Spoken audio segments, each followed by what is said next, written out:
we finally begin. So I've got some classical music playing in my ears.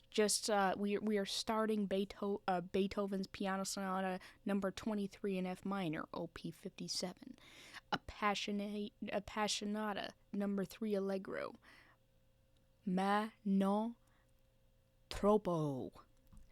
So played by Emily Gilels. But at the end of the day, this should just be in my ears, in my fancy headphones. And really, at the end of the day, we need to be focusing on test 2 content. Specifically, okay? Let's start with traumatic brain injuries. Oh, that's way too far down. Oh, how embarrassing.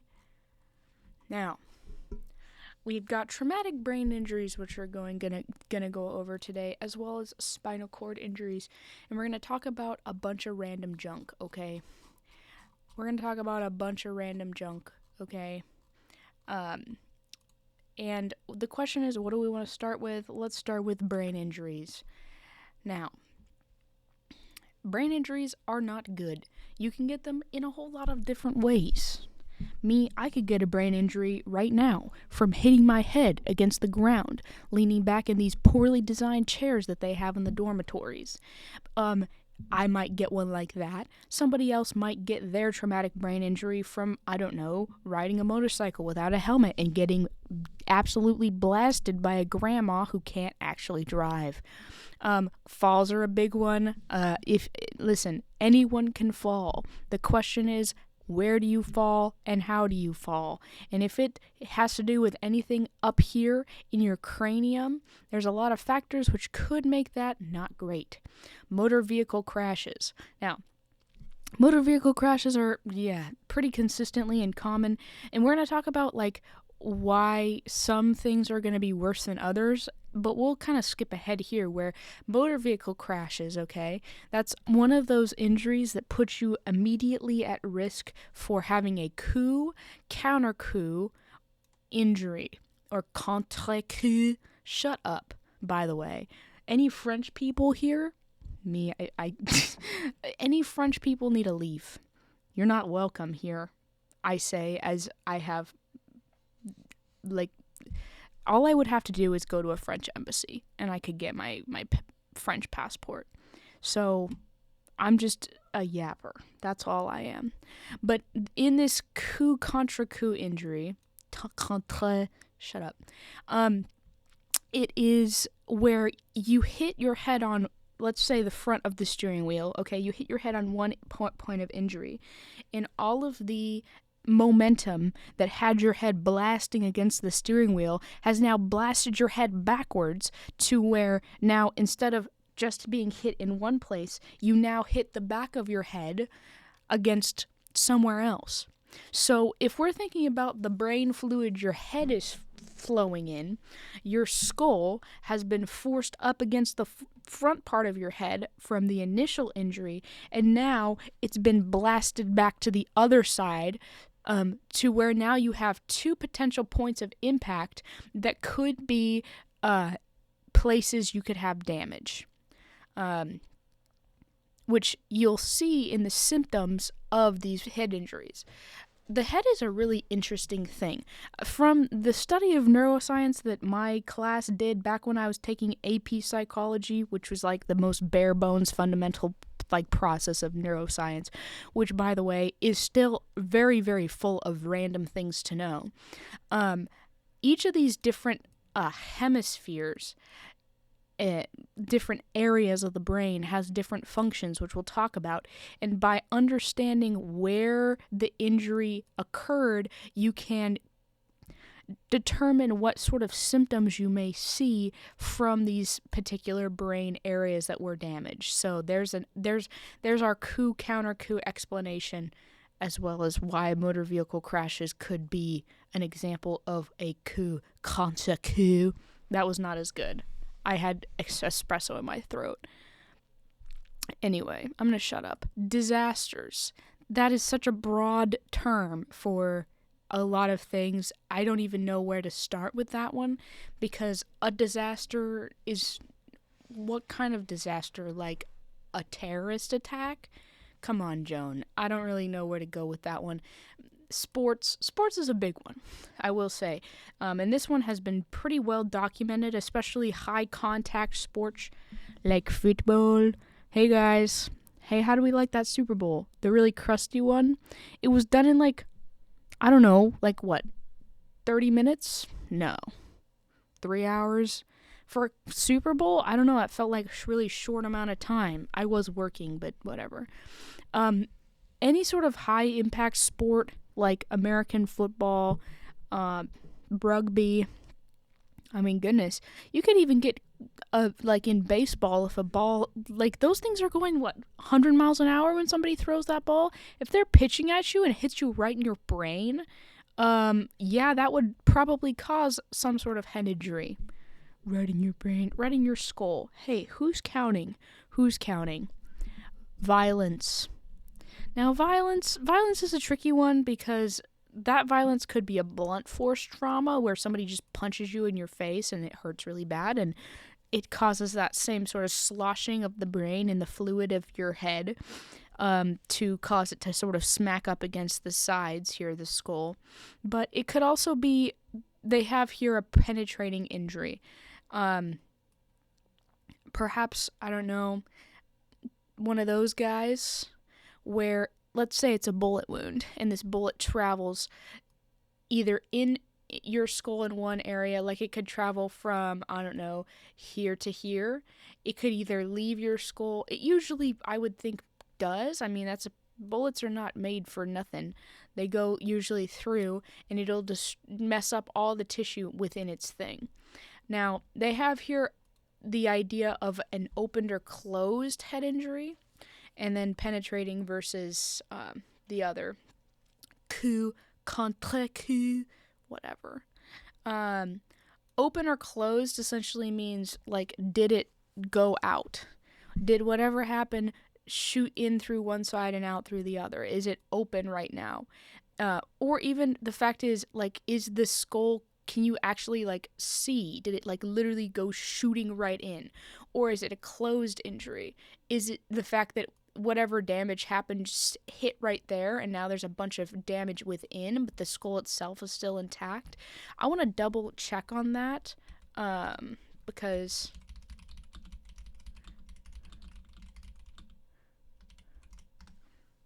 closed, when the brain is moved without breaking the skull. Yeah. So the skull remains intact in a closed injury. It doesn't mean that the injury did not occur, okay? The injury is still there. We talked about the brain sloshing forward and backwards. That could cause a really big concussion and not be great at all. But in an open wound, this skull has been cracked. Okay, and so can be some leakage of that. Now that area itself is more prone to future damage, and we'll talk about all that. But those are the bare bones basics of traumatic brain injuries. Look at this. Now, look at all these symptoms, okay? Look at how broad they freaking are. Oh boy, concussions. They have this concussion labeled as a mild traumatic brain injury, which, I mean, okay, that compared to, yeah, I tried to blow my brains out with a pistol, yeah, it probably would be mild, especially because, like, concussions are usually going to be a closed type of brain injury.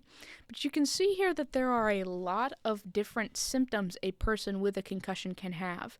Now, one person's concussion is not going to be the same as any other person's concussion.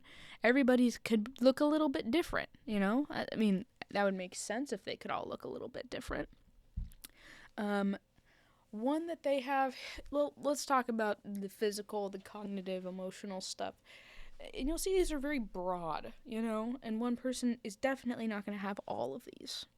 But this person might have a headache. That would make sense, especially if there's been sloshing and gloshing of the brain and the skull. Nausea, vomiting. The nausea and vomiting centers, I want to double check, but those are usually what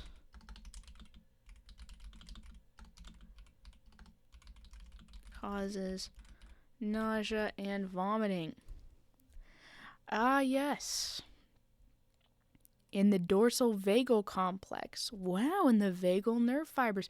Well, that does make sense, actually, because the vagal nerve stimulates your GI system. So, fourth ventricle. Boy. Yeah, and that's all in that mid-brain section. Wow, how interesting. You know, back in the day, I had to memorize all the ventricles of the brain. I've forgotten them since. I'm sorry. I'm so sorry. Anyway, balance problems. There's a lot of things that could cause balance issues. The brain center that is in charge of your balance, basically, is your cerebellum, I think. Yeah, it is. I freaking knew it. Look at that cutie head. And he's in charge of kind of coordinating your movements. That dizziness could also, so balance problems there. But you might get that dizziness from you get dizzy when your center of, there's a word for it. It's essentially the central balancing concept comes from. It's where your body places itself in space and time, which is mostly due to the movement of, I want to say, like, it's like crystals in your ear, or like it's fluid in your ear. Dizziness from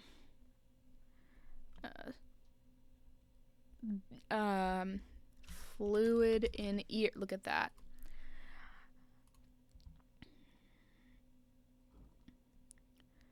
La la la la la la. Okay. How does my ear contribute to balance? Okay, yeah, the vestibular system. That's exactly it. Oh my goodness, that's the one I was thinking of. The semicircular canals that have fluid in them that sense head rotation. Ah! Yes!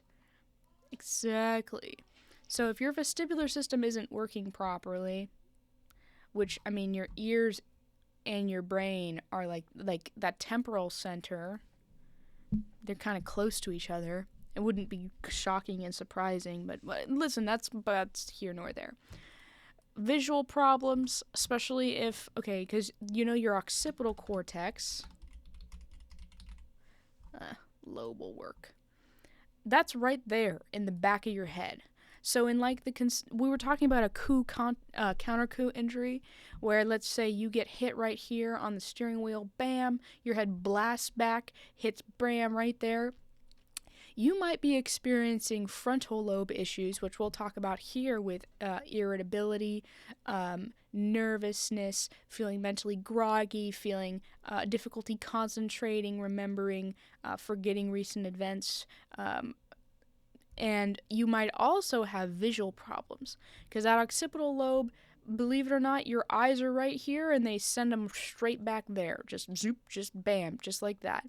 So, visual problems are going to be consistent with injury to the back of the head. Numbness and tingling, that's a nerve thing, and all the nerves travel from the spinal spinal cord, so all those peripheral nerve bundles and endings all travel and shoot their messages all up to the brainstem, which then go up to the brain and are stored, processed. Honestly, the deeper you get into it, the more you realize you're like, I can't believe that I am this functional, because you just feel like a computer after learning all about neurons and dendrites and axons and all that stuff and the synaptic gaps and whatever, and you're just like, there's no way that I am such a feeling, breathing human being when all I am is a bunch of electrical signals and neurotransmitters. It's crazy. It's honestly such a wild thing to consider, because the way that the science works, yeah, it's super complicated, and it seems almost too good to be true. It seems unreal. But I've been yapping. It's been already too long, and we're on slide 2 of many. So, yeah, dazed or stunned. Yeah. Um,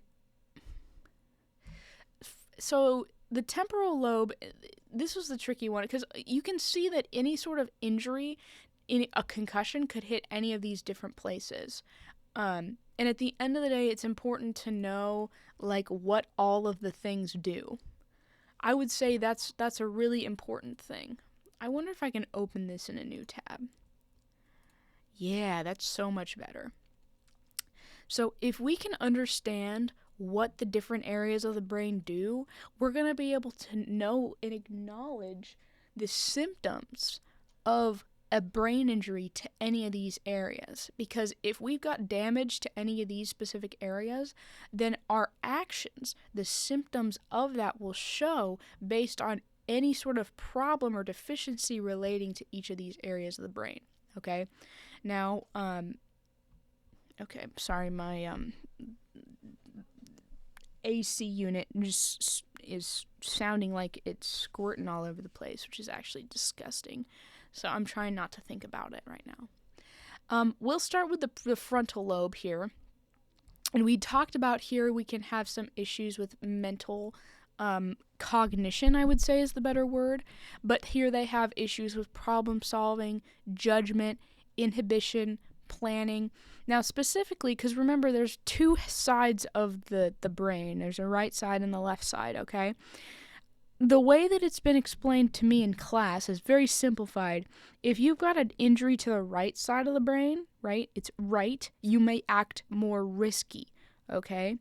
And there's a lot of ideas of like being right-brained or left-brained or whatever, which have been found to be mostly pseudoscience. Like you use both of your brain plenty, like that's not really a useful metric. But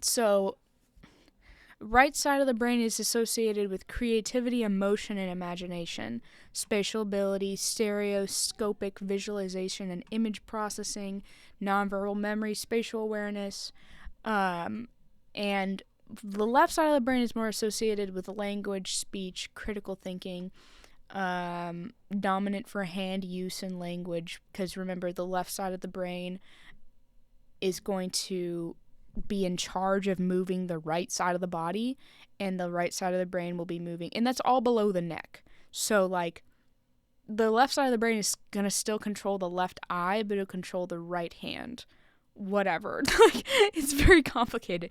But if you have an injury specifically to the right side of the brain, you may be more uninhibited as far as taking risks and doing stupid things than somebody with damage to the left side of the head.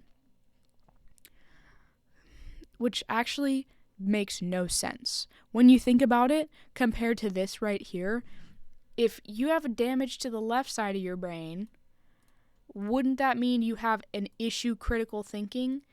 Okay?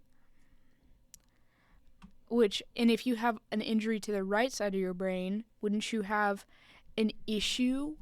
And I think here the word emotion is the big one. If you would become more irritable, which means you think less about your actions because you go straight into more of an emotional reaction than an analytical one. But I'm going to just type that into Google search bar. Which side of brain injury causes more risky behavior? Frontal lobe. Okay, that makes so much sense. Which side, right or left?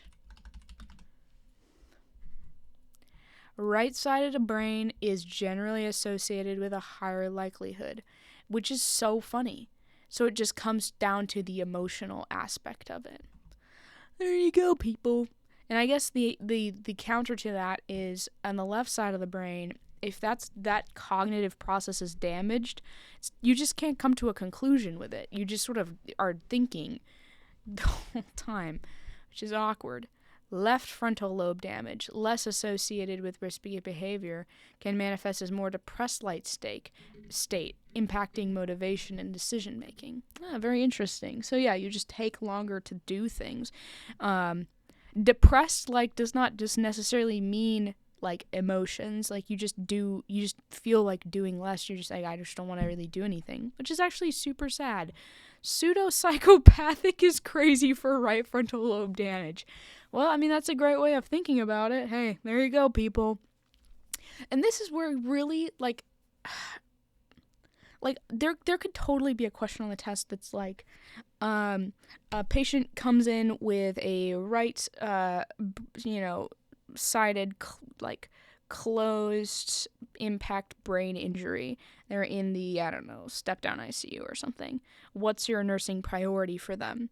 Well, if it's right-sided frontal lobe damage, we're thinking safety ABCs, of course. So safety is a big one. So any sort of issue with confusion, any sort of issue with, impulsivity, that's a big one. They're going to ask, where would you put them? I'd say close to the nurse's station. I want to make sure that if they're jumping out of bed or whatever, when, let's say, they've just had a craniotomy or something and they've messed around with that right side, well, now I'm worrying about them doing stupid things, which is not, it's not a judgment on them. It is literally the fact that, you've been poking and prodding on that right side of the brain, which can cause more risky, more irritable behaviors from people.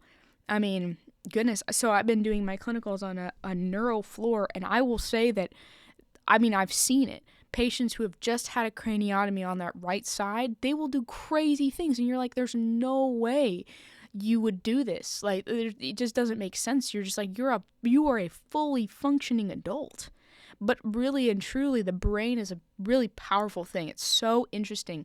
And when you've been messing around in it, it does sort of, things kind of, they don't work the way that they normally do. And so you see these manifestations that can be dangerous. You don't want a patient who's confused to be jumping out of bed or rushing to the restroom or doing something because they just want to. But you also want to think about your own safety in those situations, because if they are super irritable, you want to make sure that you're considering all factors when you're going in and trying to deal with the situation. Anyway, so back to this. So we talked about the frontal lobe a little bit, which is also where our personality comes from.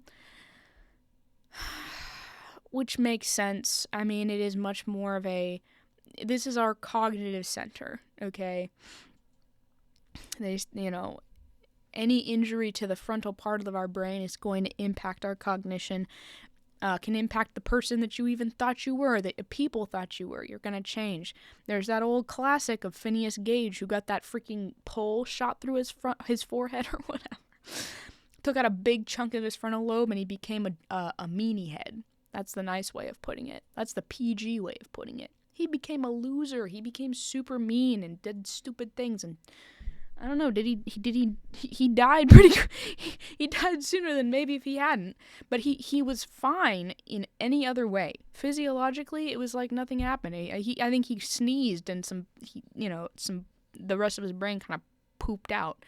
I think they were like, "Oh, you feeling okay, Phineas?" And he was like, "Yeah, I'm cool." Crazy. But yeah, there's a lot of different things here, and it all has to do with, I would say, more higher level functioning, like planning, expressive language, more than just the words and understanding itself. It's actually being able to temper your behavior or your speech, which comes from emotional expression, right? It's an application, I would say, of language that's not, it requires more than just knowing the words. You can say a sentence in multiple different tonalities and have it mean something completely different, which takes more thought, right? It takes more thought, takes a higher level of processing, awareness of abilities. So processing risks appropriately, self-monitoring, motor planning, personality, sexual behavior, behavior control, and limitations, which honestly, it's just awareness abilities, whatever. Organization, attention, concentration, mental flexibility, and initiation. Okay. Yeah. So what makes you make good decisions is your frontal lobe. Okay. A lot of this other stuff is really important. But like when it comes to higher level functioning, like the thing that separates you from a fly would then be a bit of your frontal lobe and your temporal lobe. Okay, and we'll talk about that next, because why the heck not? We just started talking about it. So the frontal lobe is like, that's your higher level processing. That's what makes you a thinking, feeling, breathing, learning human being. Yay! Temporal lobe is like close. And the temporal lobe, I would say, is, they think of it as like, I think of how to explain it as like the central processing unit of your brain, where that's where all of the information goes to. Yeah, this is a brain stem where, I mean, you've got those nerves all up and down your spinal cord coming up through that, and the place it goes next is up into the temporal lobe. So, they have here the big one, and this is what most people will point to when it comes to the temporal lobe, is organization and sequencing, information retrieval. The way I like to think of it is it is where, I mean, that's the closest to where the difference, right, the corpus callosum is between the hemispheres. You're going to have that temporal lobe shooting stuff off in multiple different directions. It's, I think, part of the reason, or it's where you have like short-term, long-term memory, whatever, blah, blah, blah. Very, very, very interesting. I think it's very cool. I love how this whole thing, by the way, it's from a personal injury law firm. That's so interesting. Is this a credible source? After reading that, hey, maybe. They probably have stakes in this little graphic here. That's so funny. But anyway, so the temporal lobe specifically, you'll notice, like, if you are the orient to the person, I don't know what this is. I'd like to think that's hair, but at the same time, I actually don't know. The ears are, like, right here, okay? The ears are actually, like, part of that temporal lobe process, because the temporal lobe is responsible for language, specifically the right, I believe. No, is it the right or the left? Oh, that's so embarrassing. Oh my goodness. Which side of the temporal lobe is responsible?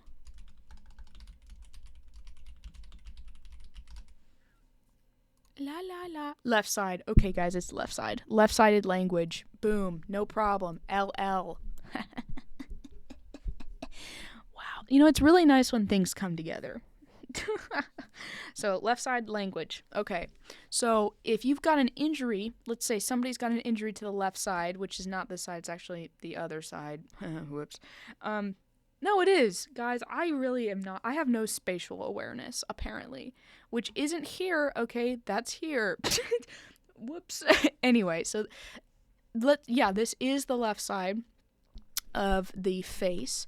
So if somebody had a gunshot wound pointed right there to their temporal lobe, one of these pointing right kind of above the ear, a little bit more anterior, you may be seeing problems with language, problem with information retrieval, so issues with long-term and short-term memory, musical awareness. Hey, listen. Hearing, memory, learning, that's all based on that temporal lobe. So pretty interesting, actually. Very interesting, I would say. How fascinating. And then feelings. And I would say, I'm gonna pull this up here, how does temporal lobe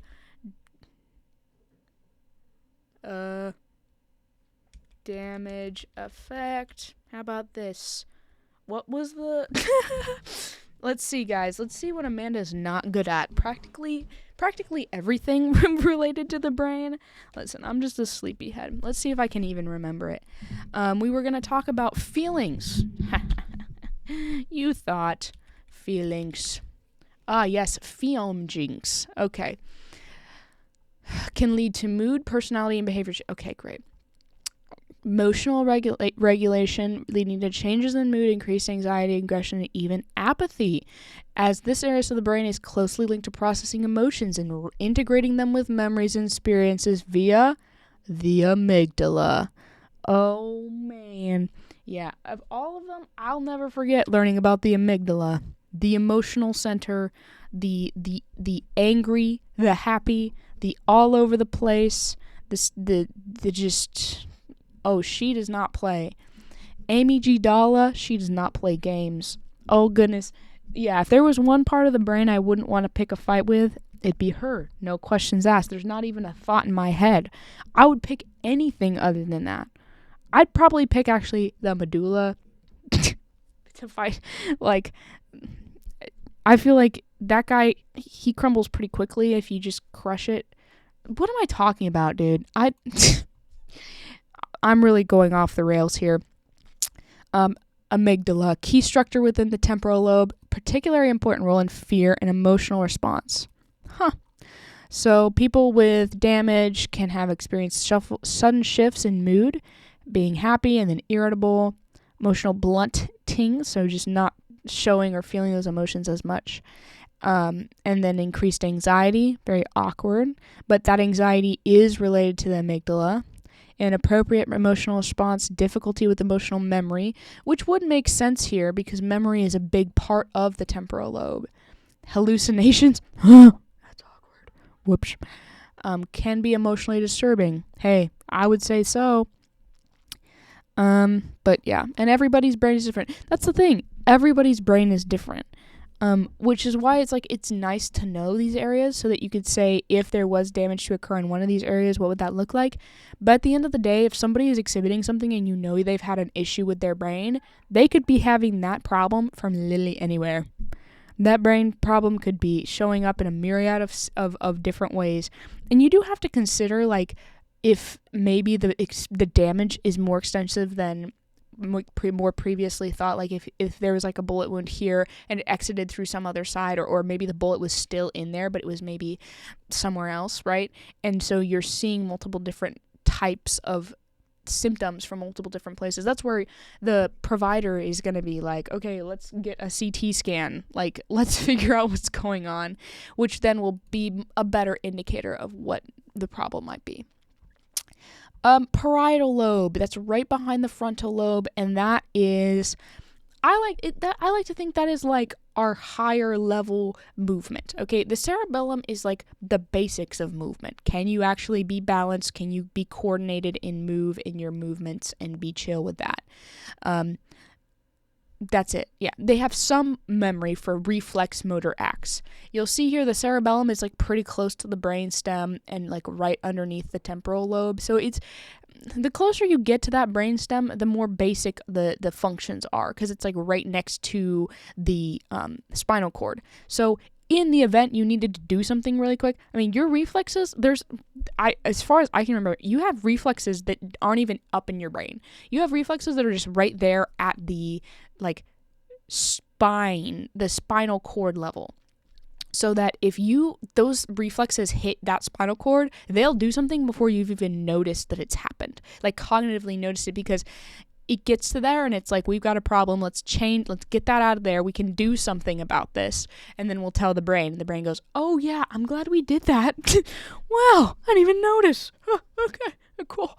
And it's so fast you don't really notice it, but yes, your hand will move before your brain does, because that signal gets to that spinal cord first, right? So that's why there's some memory for reflex motor acts with the cerebellum. But the parietal lobe is more of our ability to, I would say, our frontal lobe is kind of the plus, the extra of, what makes that special. The parietal lobe is, let's look at it here. That's a part of our spatial perception, our visual perception, Okay? And so with those two things, our sense of touch, taste, and smell, we're able to take what we've learned from the cerebellum, which is coordination of movement, and we're able to kind of specialize it a little bit more. Differentiation of size, shape, and color. You'll notice it's right behind the frontal lobe and right kind of above that occipital lobe. So it's kind of the middle area. I've seen textbooks where they like cut it in half again and are like, this side is more of like the smartness and this, like with your brain, and this side is like more of the smartness like with your body. Sure. Okay. They don't have that here because this is Lalonde personal injury lawyers, and this is not, I would not call this a solid source, but I'm reading off of it because it's a great picture. Okay. They have here spatial and visual perception. Academic skills. What does that mean? I don't actually know, because there's a lot of things that go into those academic skills, which I could see being a part of this one and this one.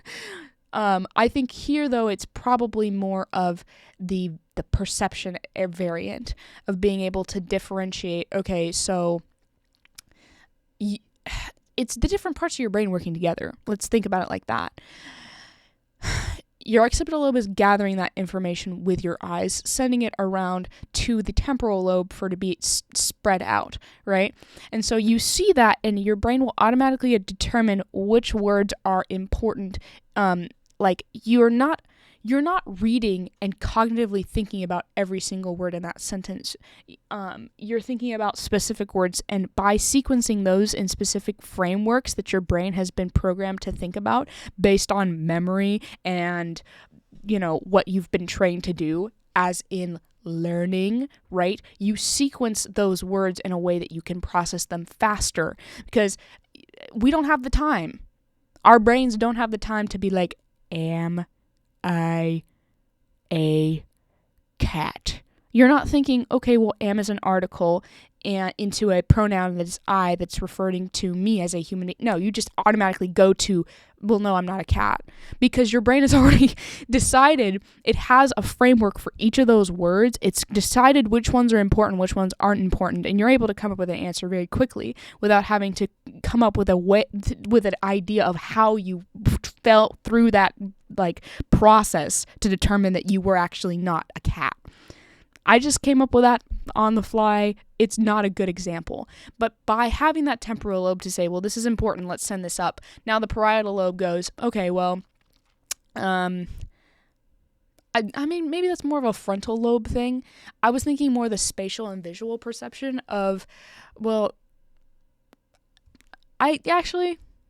no, it's not that one. Although the reading comprehension is a part of it, because your temporal lobe has sent the important information. Now the parietal lobe is in charge of kind of figuring out what that actually is meaning. So in this case, reading would be, all right, well, I know that these words go in this order. Even though they've sent me the important words, they go in this order. Now the frontal lobe is saying, well, I'm not a cat, because I'm using what is the word for it? It's your schema. Oh my goodness. I'm being thrown back against my will. I'm being thrown back against my will to AP psychology. I've got this schema of what a cat looks like in my head.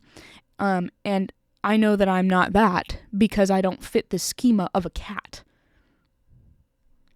The closer you get to neuroscience and, well, probably more like human psychology, the more you realize that it just feels like philosophy.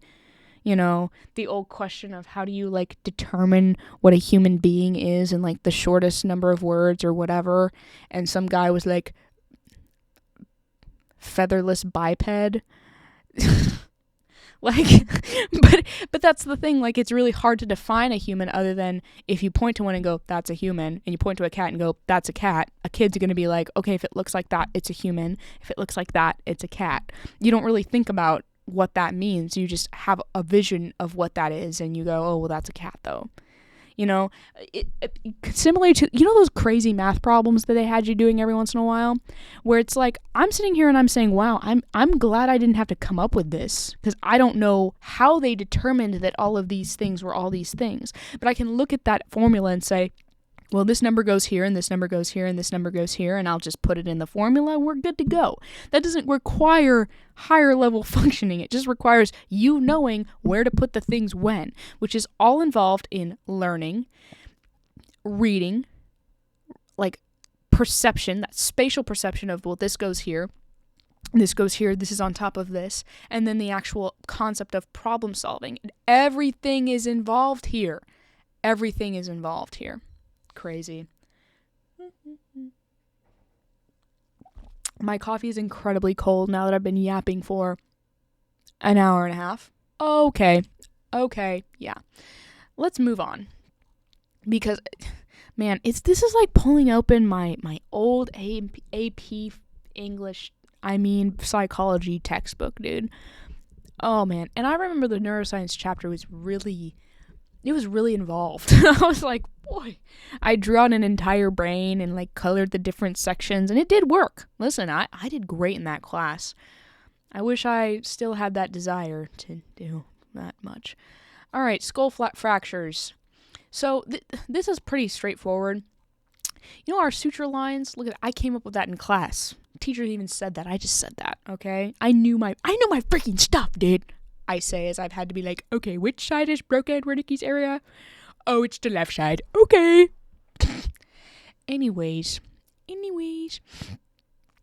When it comes to a skull fracture, you can have linear fractures that happen along the suture lines.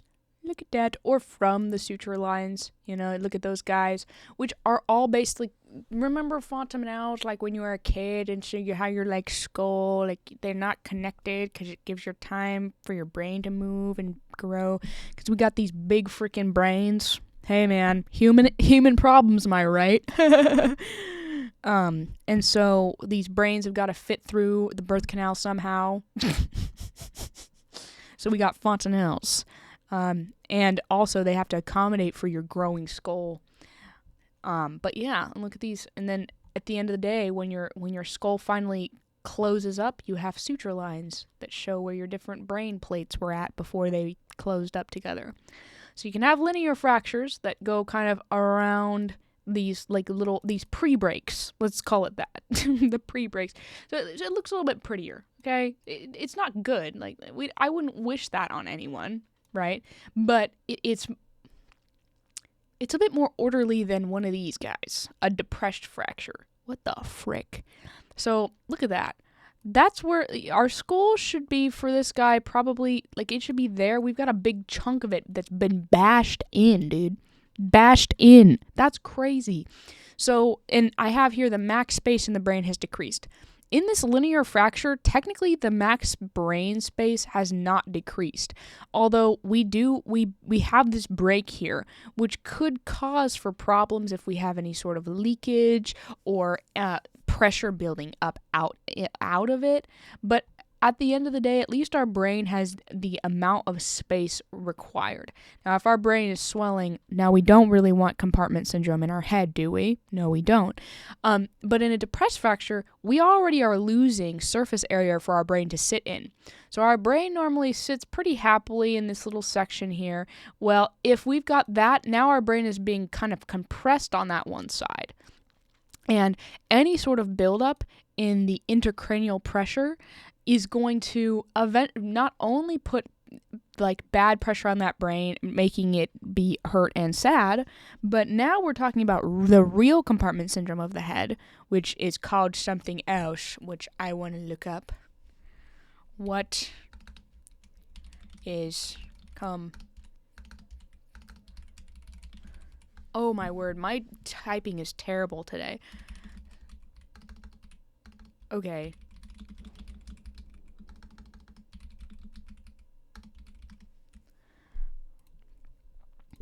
Well, intracranial compartment syndrome. Makes sense. Makes sense to me. Anyway, and if that's the case, the brain will actually head down. Apparently, it'll literally head down into into tiny little holes in the bottom of the head, which usually ends up right down there. It's not good. Brain can descend into the sella turcica. which I remember learning about. Tertica. Spelled Tertica wrong. Look at that cutie head right there. Look at that. Look at that. Hey, your brain's not going to fit in there, dude. Have we thought about that? But it's just going to be pressed down below those things. And usually the sella turcica are meant to like hold the brain up. Okay? Sella turcica. Wow. Look at those two little guys. They're meant to kind of hold the brain up so it can remain suspended. But if the brain is being pushed down because you've got this insane level of pressure that has turned basically into compartment syndrome, that's going to press up into the bottom of the brain, which, oh no, the bottom of the brain is like the one that has a bunch of our like life structures. You're not looking at a happy hospitalization. But anyway, anterior basilar, posterior basilar. I mean, those are just, it's anatomy, right? Like the bottom of the head there, all places where you could smack your brain against. The question is, what part of your brain is going to be hitting that area? But look at this. Signs and symptoms, people. They're all different. Everything's different. Know your dang signs and symptoms, okay? I think we could go over this, maybe take a quick break, and then come back to our other one. But let's talk about an anterior basilar skull fracture. So that's right there, okay? Anterior, meaning closer to the front of your body. Basilar, meaning at the bottom of the skull. Anterior basilar skull. So in an anterior basilar skull fracture, you've had a problem. Let's take this fine gentleman. His brain has been hitting like right there. His brain got hit right there, essentially, right? If you're looking at the front of the skull, it's going to be right there-ish, okay? Now, one of the signs of this that they have here are these, they call them raccoon eyes. It's not a very, like, flattering name for them, but it's not a very flattering sign. So, I mean, what do you do? An anterior basilar skull fracture will show with a headache, vision disturbances, which, yes. Here's the thing, right? The visual cortex is back here. But you know what flows right straight back there? That happens to be like right there as well is the optic nerve. Okay, optic nerve. If you've gotten a problem where there's an issue at the base of your skull, let's see where the optic nerve runs. Where?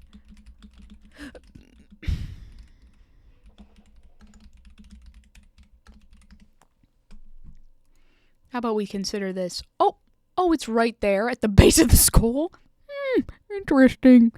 Listen, it's not brain science or rocket. Well, it actually is brain science. Okay, guys, well, this is brain science, but it's not rocket surgery. So, at the end of the day, I think we have made a progression here. But yeah, you see, if that's where the base of our skull is, right there, boom. Hey, guys, that's where the optic nerve goes. Hey, guys, have we thought about this? So, yeah. Anterior basilar skull fracture, right at the front of the head there, right above the eyeballs, you're going to be having some visual problems. So, visual problems just because that's right where the optic nerve is going from, right? And so now we have raccoon eyes. There we go, people. Yeehaw. Okay. And those raccoon eyes are also called periorbital ecchymosis. Yeah. I love how they have altered level of consciousness.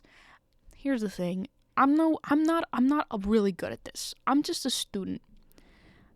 I feel like it's not a crazy jump in leap of logic to be like, well, wouldn't most brain injuries cause an altered level of consciousness? Now, that's not necessarily true, right? Because level of consciousness can mean a lot of different things to a lot of different people. If we're talking Glasgow coma scale, not every brain injury is going to cause you to, like, be in a coma, okay? However, changes in activity, changes in like cognitive ability and focus, concentration, Those are all issues. Now, is that level of consciousness worthy? Probably not. Level of consciousness would more just be like, are you like super drowsy and stuff?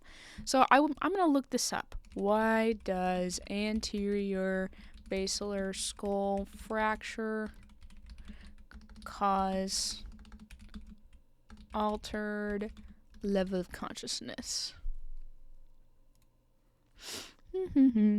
Direct damage to the brain tissue near the base of the skull, including potential tears in the dura mater, the protective covering of the brain, leading to cerebral spinal fluid leakage, and potential injury to the cranial nerves that can affect vital functions like breathing. That's more of a... Breathing stuff is more brainstem issue, which... Listen...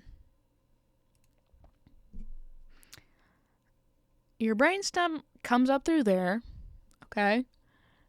Oh, wow. Yeah, those are raccoon eyes. Oh yeah, girl. Oh yeah, girl. That's the kind of eyeshadow that you can never make up. Well, I actually take that back. Yo. Okay, well now I'm just looking at gruesome pictures. Yo, what? That's crazy.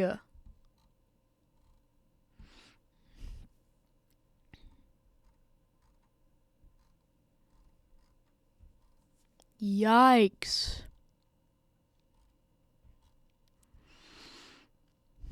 That's crazy. Dude. Alright, anyway. Rhinorrhea, which is a runny nose. Now, for that runny nose, you gotta be considering that maybe that's CSF, okay? And if that is CSF, you know what we don't want? Meningitis, guys. We don't want meningitis, which is inflammation of the meninges. Oh, what are the meninges? Great question. 3 layers of... Okay, so that's going to be your dura mater, arachnoid mater, and pia mater. Those are your meninges. Why is inges and meninge not in these names at all? Hey. So, apparently, according to the legends, the mater has to do with, like... there's, like, a name for it.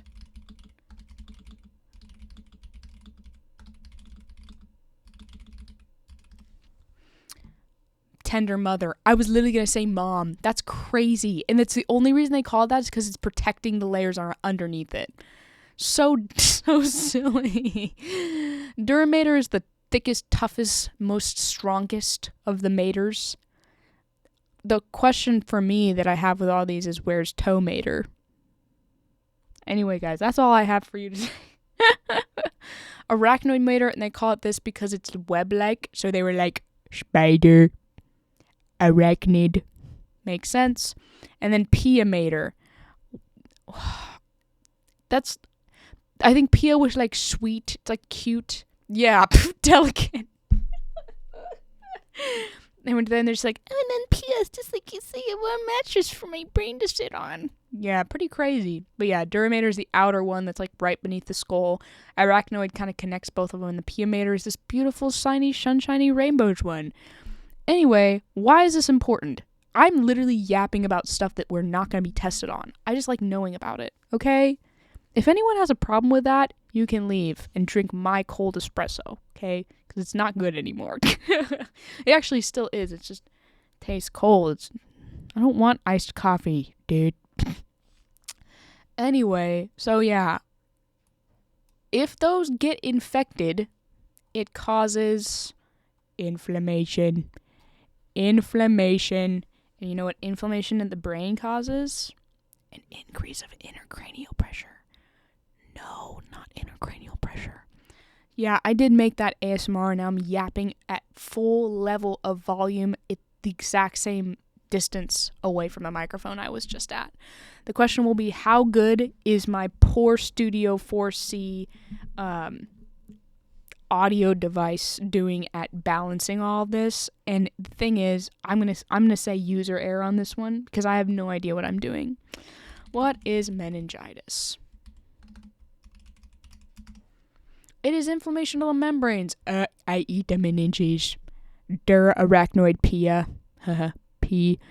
That cover the brain and spinal cord. Blah, blah, blah. Blah, blah, blah. Complications can lead to brain damage, hearing loss, seizures, and death. Cool. But yeah, that's the boring stuff that's caused by nasty little goobers that get up in there. Now, that's the thing.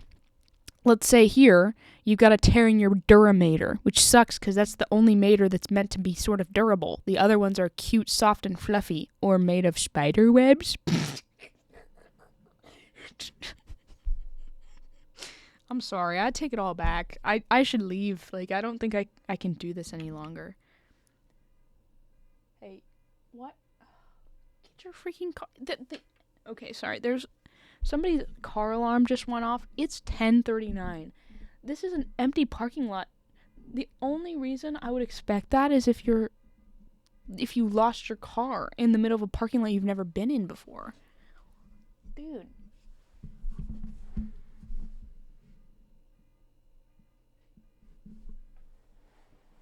I can't live here anymore. It's not good for my weak constitution. Anyways, so if you do have like a direct, I'm going to say it's a highway. The highway to meningitis, as derived from the popular song Highway to Hell by AC/DC. Okay? And if that's in your nose, by the way, your nose, not sterile. Who's going to tell them? Who's going to tell them that their nose is not sterile? Because Okay, listen, I'm not going to finish that. I'm not going to finish.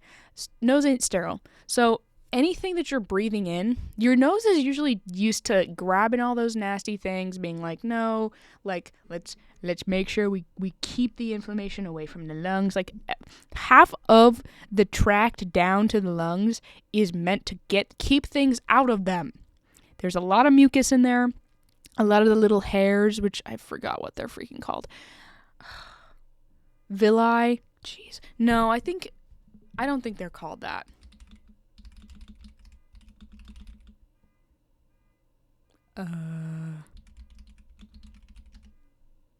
Cilia.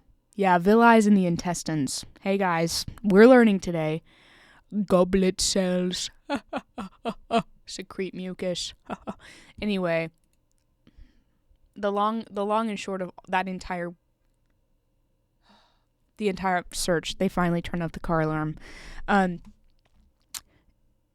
is that those mucus goobers, they are used to, like, that's what your nose is meant to do. You know what your nose is not meant to do? Stop those nasty things from getting directly into the brain. There's not supposed to be a break there. There's not supposed to be, like, an issue where there's there's the highway to meningitis right there. That's not meant to be there.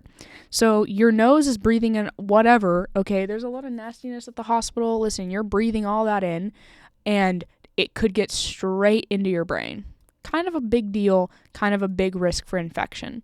So really watch that runny nose, and we'll talk about why and what that looks like in the next 2 slides from now. Yeah. With the halo sign when it comes to blood with cerebrospinal fluid in it. But the next ones we have here are cranial nerve damage on 1 and 2. Hey guys, we got to remember the cranial nerves. No, we don't want to. Listen, we've been learning my first instant with the cranial nerves was my junior year in high school. I've learned them practically every semester or every year. Ever since my junior year in high school, I've been learning about those stupid cranial nerves. Okay? Practically every year. And I hate that a little bit, but I really have nothing to do about it other than say I should know them by now. Do I know them really? Well, let's freaking go. Let's try. Olfactory, optic, ocular motor. Trochlear, trigeminal, to touch, abducens, to touch, and is it F? Facial? Feel. To touch and feel, facial. Vestibulocochlear. Vestibulocochlear. Very good, which would be G. Wow, what the freak is that? Very something Vegas.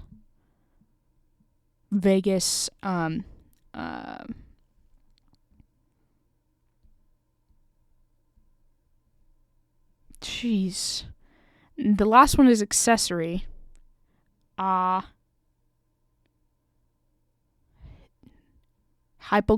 is the last one. Accessory hypoglossal. Well, let's see how we did. Not good. Cranial nerves. La la la. Alright, well, we're going to images. We're not messing around. Olfactory. Okay, we did actually not that bad. We missed glossopharyngeal. That's the only one we missed. Hey guys, let's give ourselves applause. Alright? After not talking about these stupid things for way too long. And in the next one, they talk about how you can group them. But at the end of the day, I have to know the numbers. I have to know them. Okay, I can't just be like, well, the first group is these ones. Yes, that's great. I don't have, I need to know them separately as well. I think we did good. Olfactory, optic, ocular motor, trochlear, trigeminal, two touch, and abducens. I did miss abducens. I missed abducens, unless maybe I didn't. Two touch and abducens, facial. It's the only F. Vestibulocochlear, glossopharyngeal, very good. And then, of course, vagus, which most people say vegetables, but everyone thinks the other one. Let's be real, by the way. And then accessory, and then hypoglossal. Pow. Oh my goodness. And would she literally go over other stuff here in this one? Unless she doesn't, which would be fine actually. But let's move on, okay? Raccoon eyes. Me too, buddy. Me when I first started trying to put on makeup. That's so rough. Anyway, so cranial nerves 1 and 2, olfactory and optic. I love how I put olfactory/visual, which is technically what they are, but kind of stupid. So smell and vision, and unfortunately, there's a bunch of them that have to do with the eyes. What? Optic, ocular motor, trochlear, trigeminal, abducens. All of those. No, trochlear doesn't. Trochlear is something else. I think the trochlear is ears. So it'd be optic, ocular motor, trigeminal, abducens. Let me freaking check. Trigeminal. Facial sensation. So face is trigeminal. So back to this. Cranial nerves 2, 3, and 5. Optic, ocular motor, abducens. Cool. Cool. Awesome. Nice. But they do have its sensations to the eyes as well. Controls the muscles involved with chewing, and such as the masseter temporalis and pterygoid. Guys, why are we naming muscles after dinosaurs? That's so stupid. That's so dumb. I'm sorry. Although it does, hey, look at that. Ophthalmic, eyes, sensations, whatever. Alright, moving on. Cranial nerves 1 and 2 may be affected. Which, the thing with these cranial nerves, right, is you can know exactly what they do and then be like, okay, so what does that mean clinically? Like, if somebody gets hit somewhere, I don't care if you know what the cranial nerves do. Where do the cranial...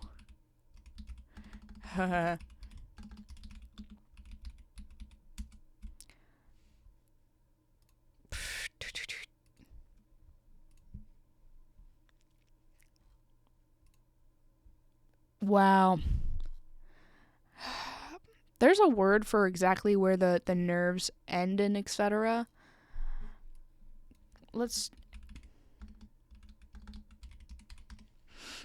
Where do the cranial nerves anatomy? Exactly. Thank you. Now, this kind of picture doesn't actually help me that much. Not really, because I don't actually get to see where they end, where they finally innervate. That's the best picture so far. The other ones are you know what the other ones are? They're a coward's picture. Now that's not as much of a coward's picture. I would say I kind of like that one a little bit. Ophthalmic. La la la la la.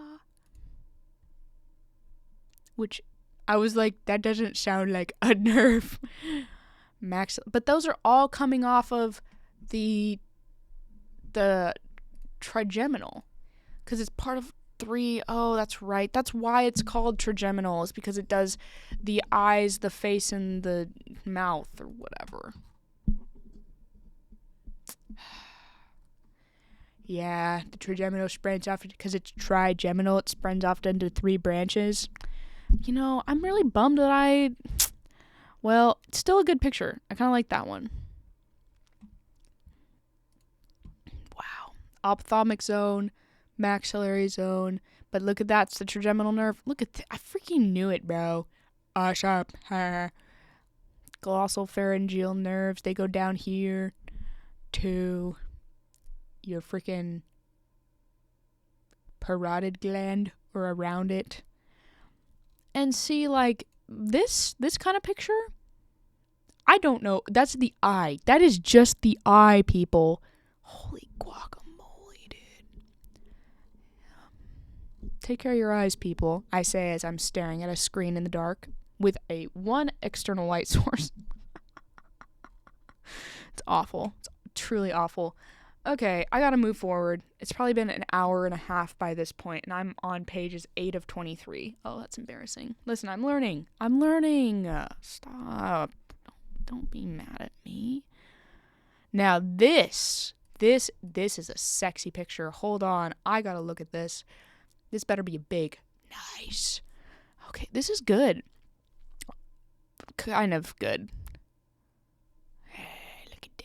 That's a good one. I like that. Now, I wish, because you could put like a 1 here and like a 2. 9 glossal pharyngeal with the mouth.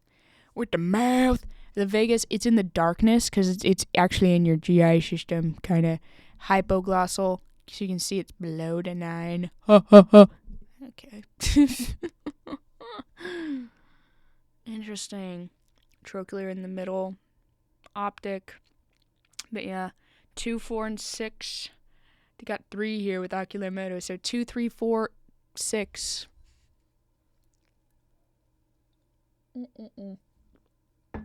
Okay, I just finished my cold brew at this point. Still tasted awesome, by the way. FYI, that was such good coffee. I'm so glad I made that for myself at 10:52 p.m. Don't hate on me. I've only been awake for 7 hours, so it's not that many hours.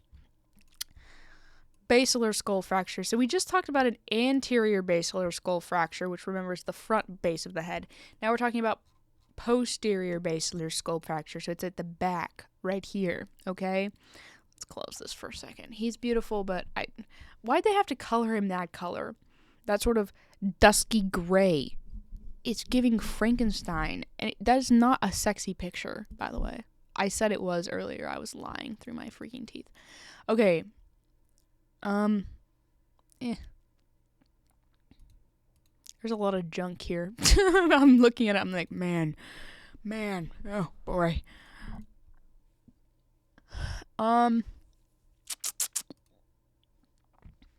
Alright, basilar skull fracture here, posterior. That's where we've got the cerebellum resting, maybe even the occipital lobe, and perhaps even a little taste of the temporal lobe. So, posterior. Look at that battle sign, also known as mastoid ecchymosis. Why is it called mastoid? Because our mastoid is right there. It's like...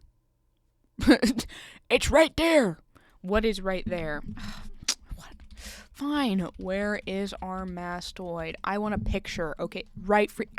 Oh, it's right there. It's right there.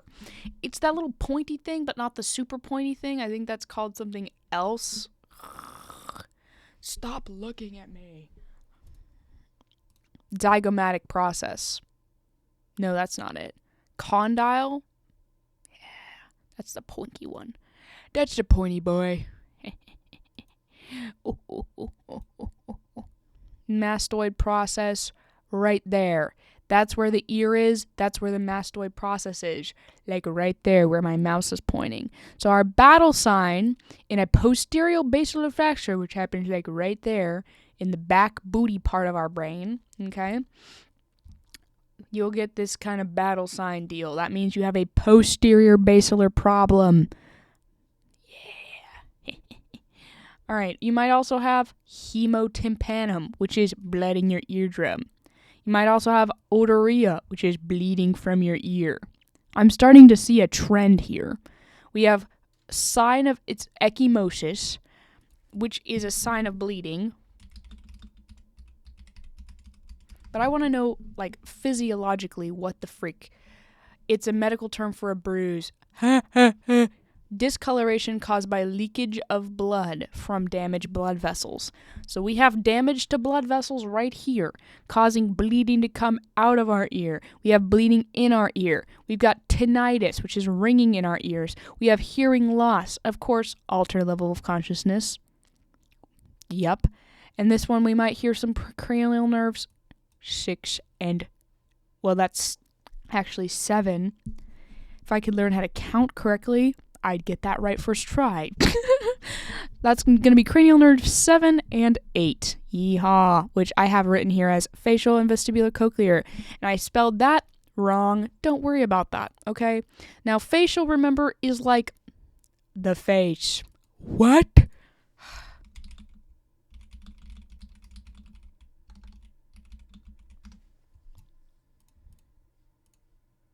I don't know how that popped up, but we're gonna just close it. Look at that freaking thing. Holy moly. I mean, the trigeminal nerve just gets everything else at that point. I mean, the facial nerve is practically everything else, but look at where it comes from. Look at where it freaking comes. Boom. Right under the mastoid process. Hey guys, have we considered that? Oh my goodness. So if we've got a basilar skull problem here, if I can find my freaking thing. Whatever. Okay. Oh, look at that. Boom.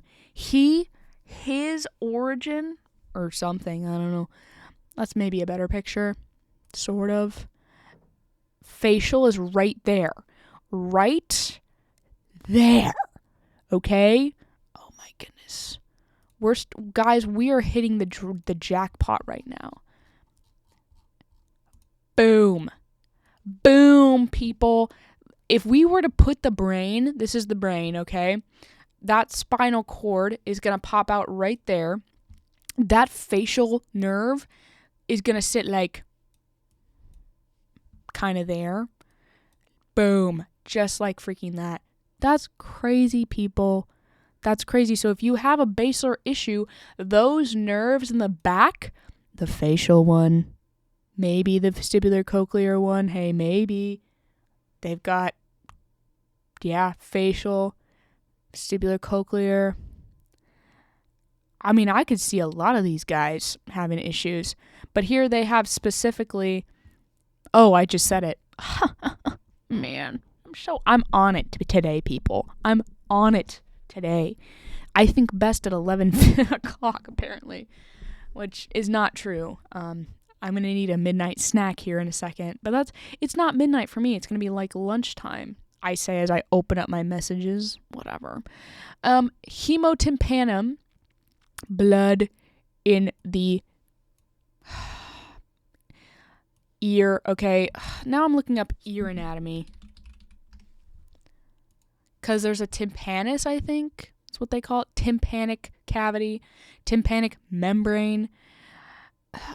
Oh, right, just like that. Which kind of is like a flappy flap. The sound waves hit that thing, and that membrane sort of jiggle wiggles. And then the middle, what is it called?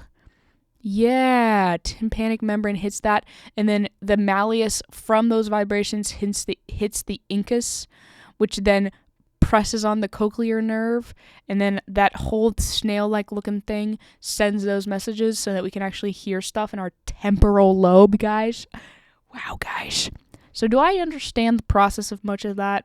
Kind of not.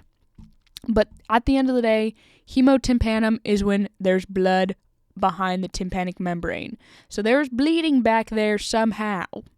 Remember, the blood is visible behind the tympanic membrane.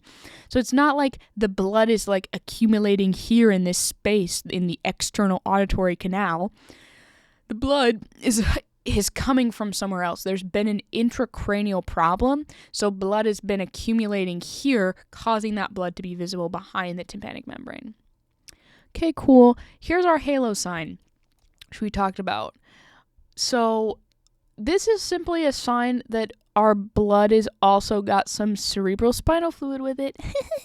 Cerebrospinal fluid leak, yay! How cool and fun. So how do we know it's a halo sign? So here I've gotten all written down. Look at that. White gauze, yes, it's very scientific. White gauze, dab fluid on it.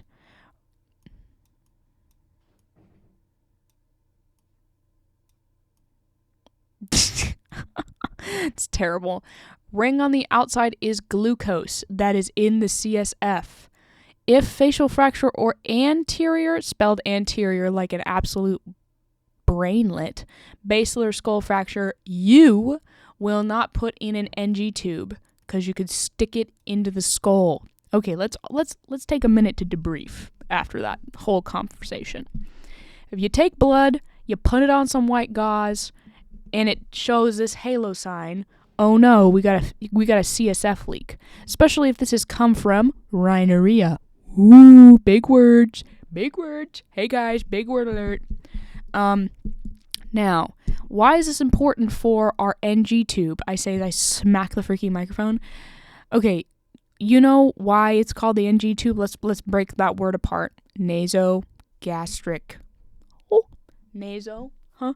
So you're telling me you're bleeding from your nose, there's a CSF leak. That's not supposed to be there. We're worried already that you breathing could bring in some nasty goobers that can cause meningitis. Okay, have we thought of that? Now, people, let's say, oh, well, this patient can't eat very well, so we're going to put an NG. No. Listen, you as the nurse I'm not doing that. Are you freaking kidding me? Do you think I want to be responsible for blasting somebody's brain tissue with an NG tube just because it got stuck between the brake and the duramater because there's been yeah, no thanks. No thanks. If a physician wants to do that, he can do it himself, by the way. I'm not trained to do that. It's not within my scope of practice to put an NG tube down somebody who I know has a CSF leak, at least coming from their nose. No thank you. No. That's because if it's a facial fracture or anterior basilar fracture. Now, if this is coming from like their back, that's not a good thing either, but at least you know that you're not going to be, by putting in an NG tube, immediately stabbing into that base, like that brain area, which is sterile, by the way. Okay? With this facial fracture, I mean, that's a pretty direct way to get to the brain, okay? And that's why in an anterior basilar skull fracture, you can see a CSF leak with that rhinorrhea. Don't do it. Anterior basilar fracture or facial fracture. Either way could put some pressure on that bottom of the head. The question just is where, what, when, where, how. I mean, I'm not doing it. So just knowing that for the future. They have essential questions to ask here, like if somebody's had a brain injury, what do you need to ask them?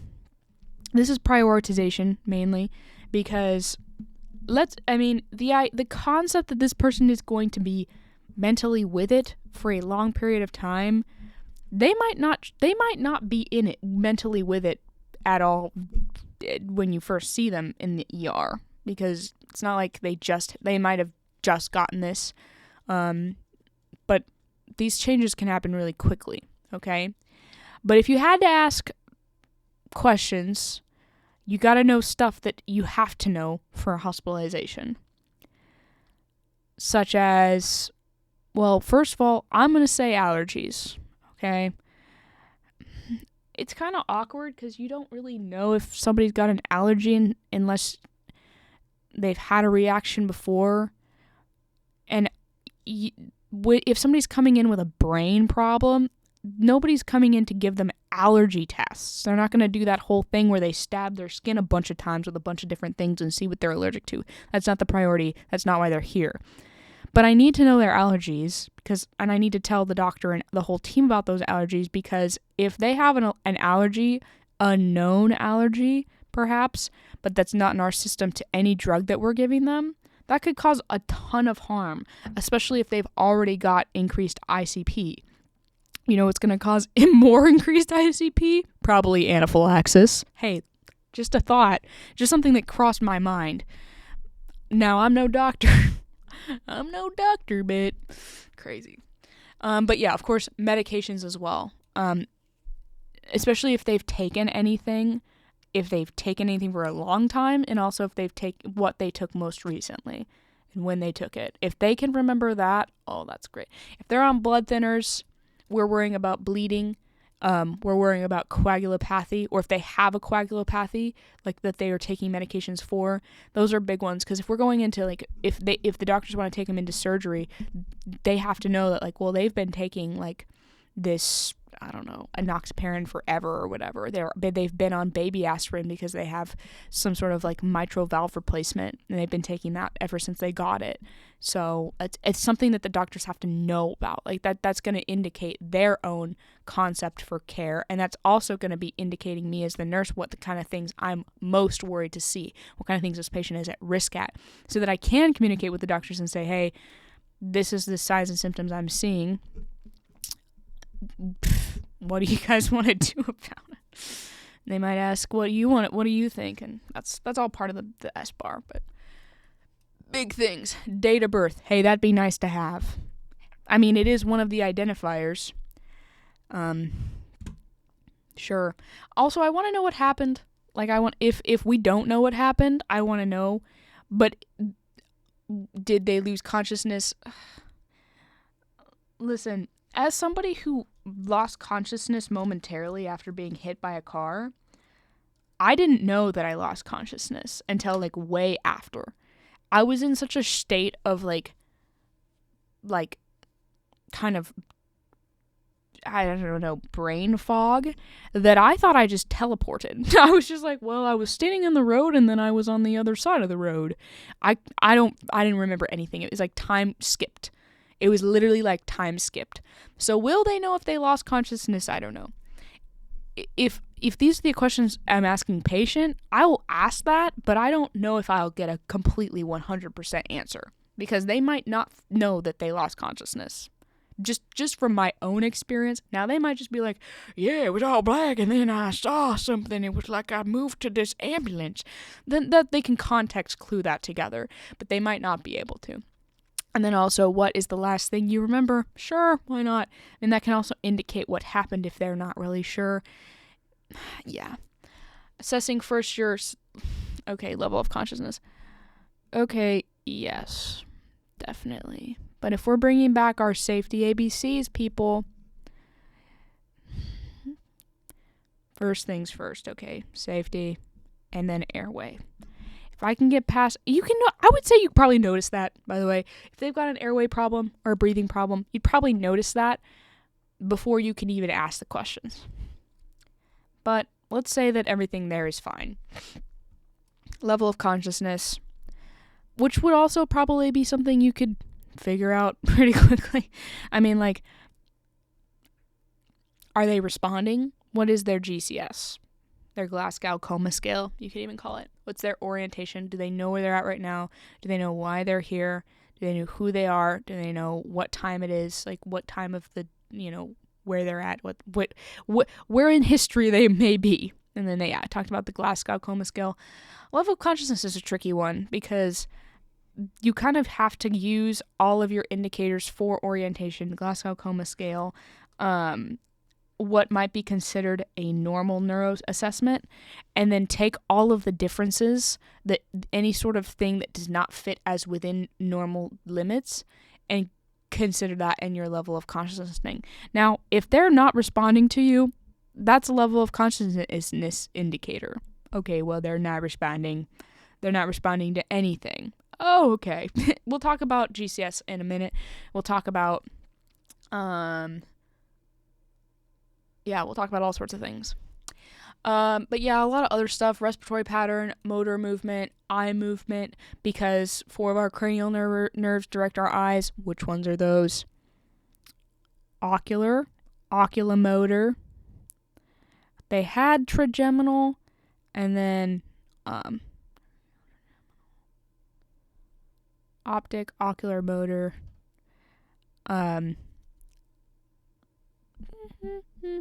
Trigeminal. La la la. So sad we don't have our sexy thing. Hold on.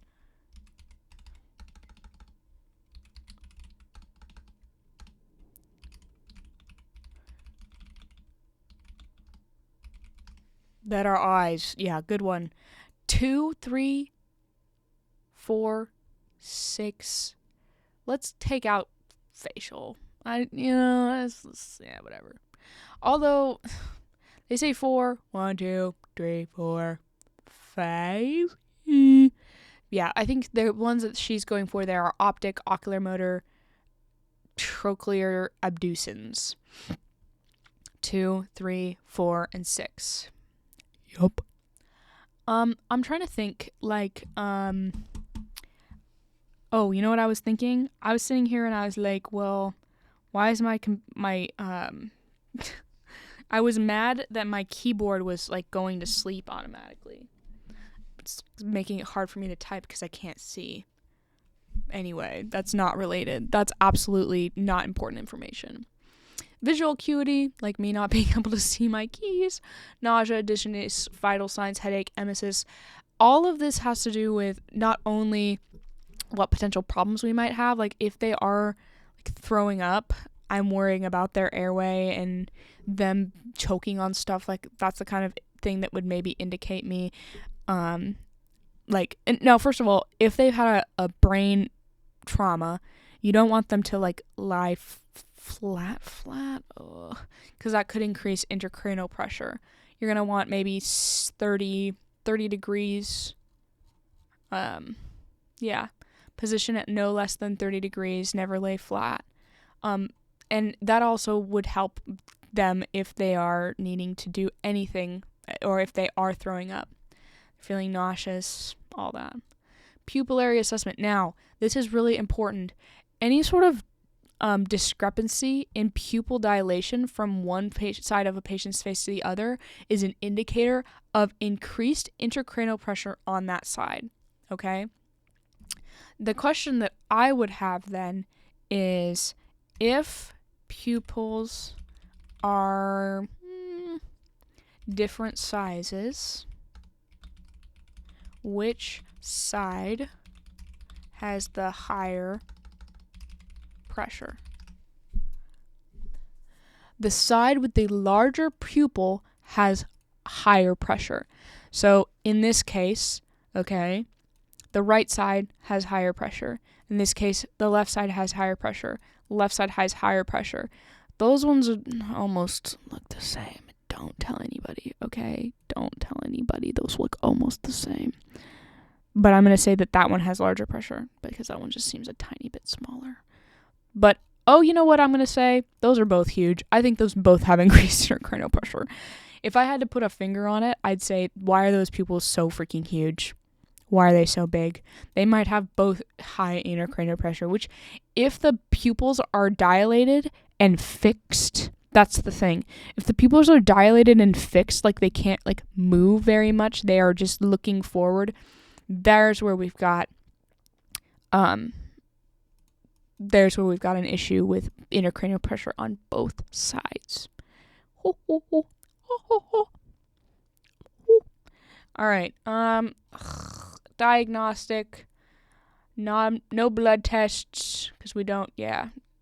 why would you need that? I guess it's not important right now. Non-contrast CT scan, because you don't want contrast dye chilling in the brain, because contrast dye's got some goofy stuff in it. What kind of gunk does contrast dye have in it? I know some iodine. Yup. Hope iodine. I love how I have gunk just written there. Thank you. Iodine. Not great. At least if you've got...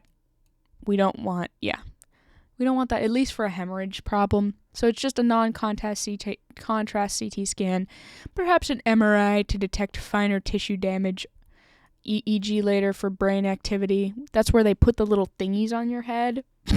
The electrodes, that's the thingies I was talking about. Electrodes. I love how the smart words come out right after the dumbest word I could have possibly used. Like, the most brain dead word I could have used, and then I'll be like, oh yeah, there's the right answer. I'm special, and not in a good way. Regular assessment is essential. Yeah, at least so on the unit I've been doing my clinicals on, which is a neuro unit. A lot of times for our reassessments, where it's more of a focus assessment, like no matter what kind of issue the patient's got, I'm doing a neuro assessment, because like most of the time, even if their primary problem right now isn't neuro, maybe it's like GI, GU kind of thing, I'm still wanting to do a neuro assessment, because a lot of the times the reason they're having that incontinence or obstruction or whatever is due to a brain problem. It's due to some sort of issue there, and I'm always assessing that. You should always be assessing, at least if you know your patient has a neuro issue, Q4. The protocol on our unit is, especially if they're on like stroke watch or even after a stroke, it's every 2 hours. You go in and do a full neuro assessment. Now, I'm not NIH stroke scale certified, so I didn't do that, but I got to see my nurse do it. That's a whole nother thing, but any nurse can do a neuro assessment, and especially for a neuro patient, it's really important to do that, because especially brain problems can have really quick changes, but that aren't very noticeable. Like, you could have somebody just being a tiny bit more irritable than usual, and that could be an indication of rising pressure in the brain. Like, they've got a headache, right? Now, they might have just had like a craniotomy, right? But you can't think, oh, well, that headache must just be due to pain at the site. It could be, but at that point, I'm wanting to assess more. I want to know if there's any other residual signs and symptoms that could indicate that they've got an increasing intracranial pressure. Because ICP is really bad. It's so bad. It's like not good at all. What? It's not like you said it's bad like 4 times. How about you leave me alone? Huh? Leave me alone, okay?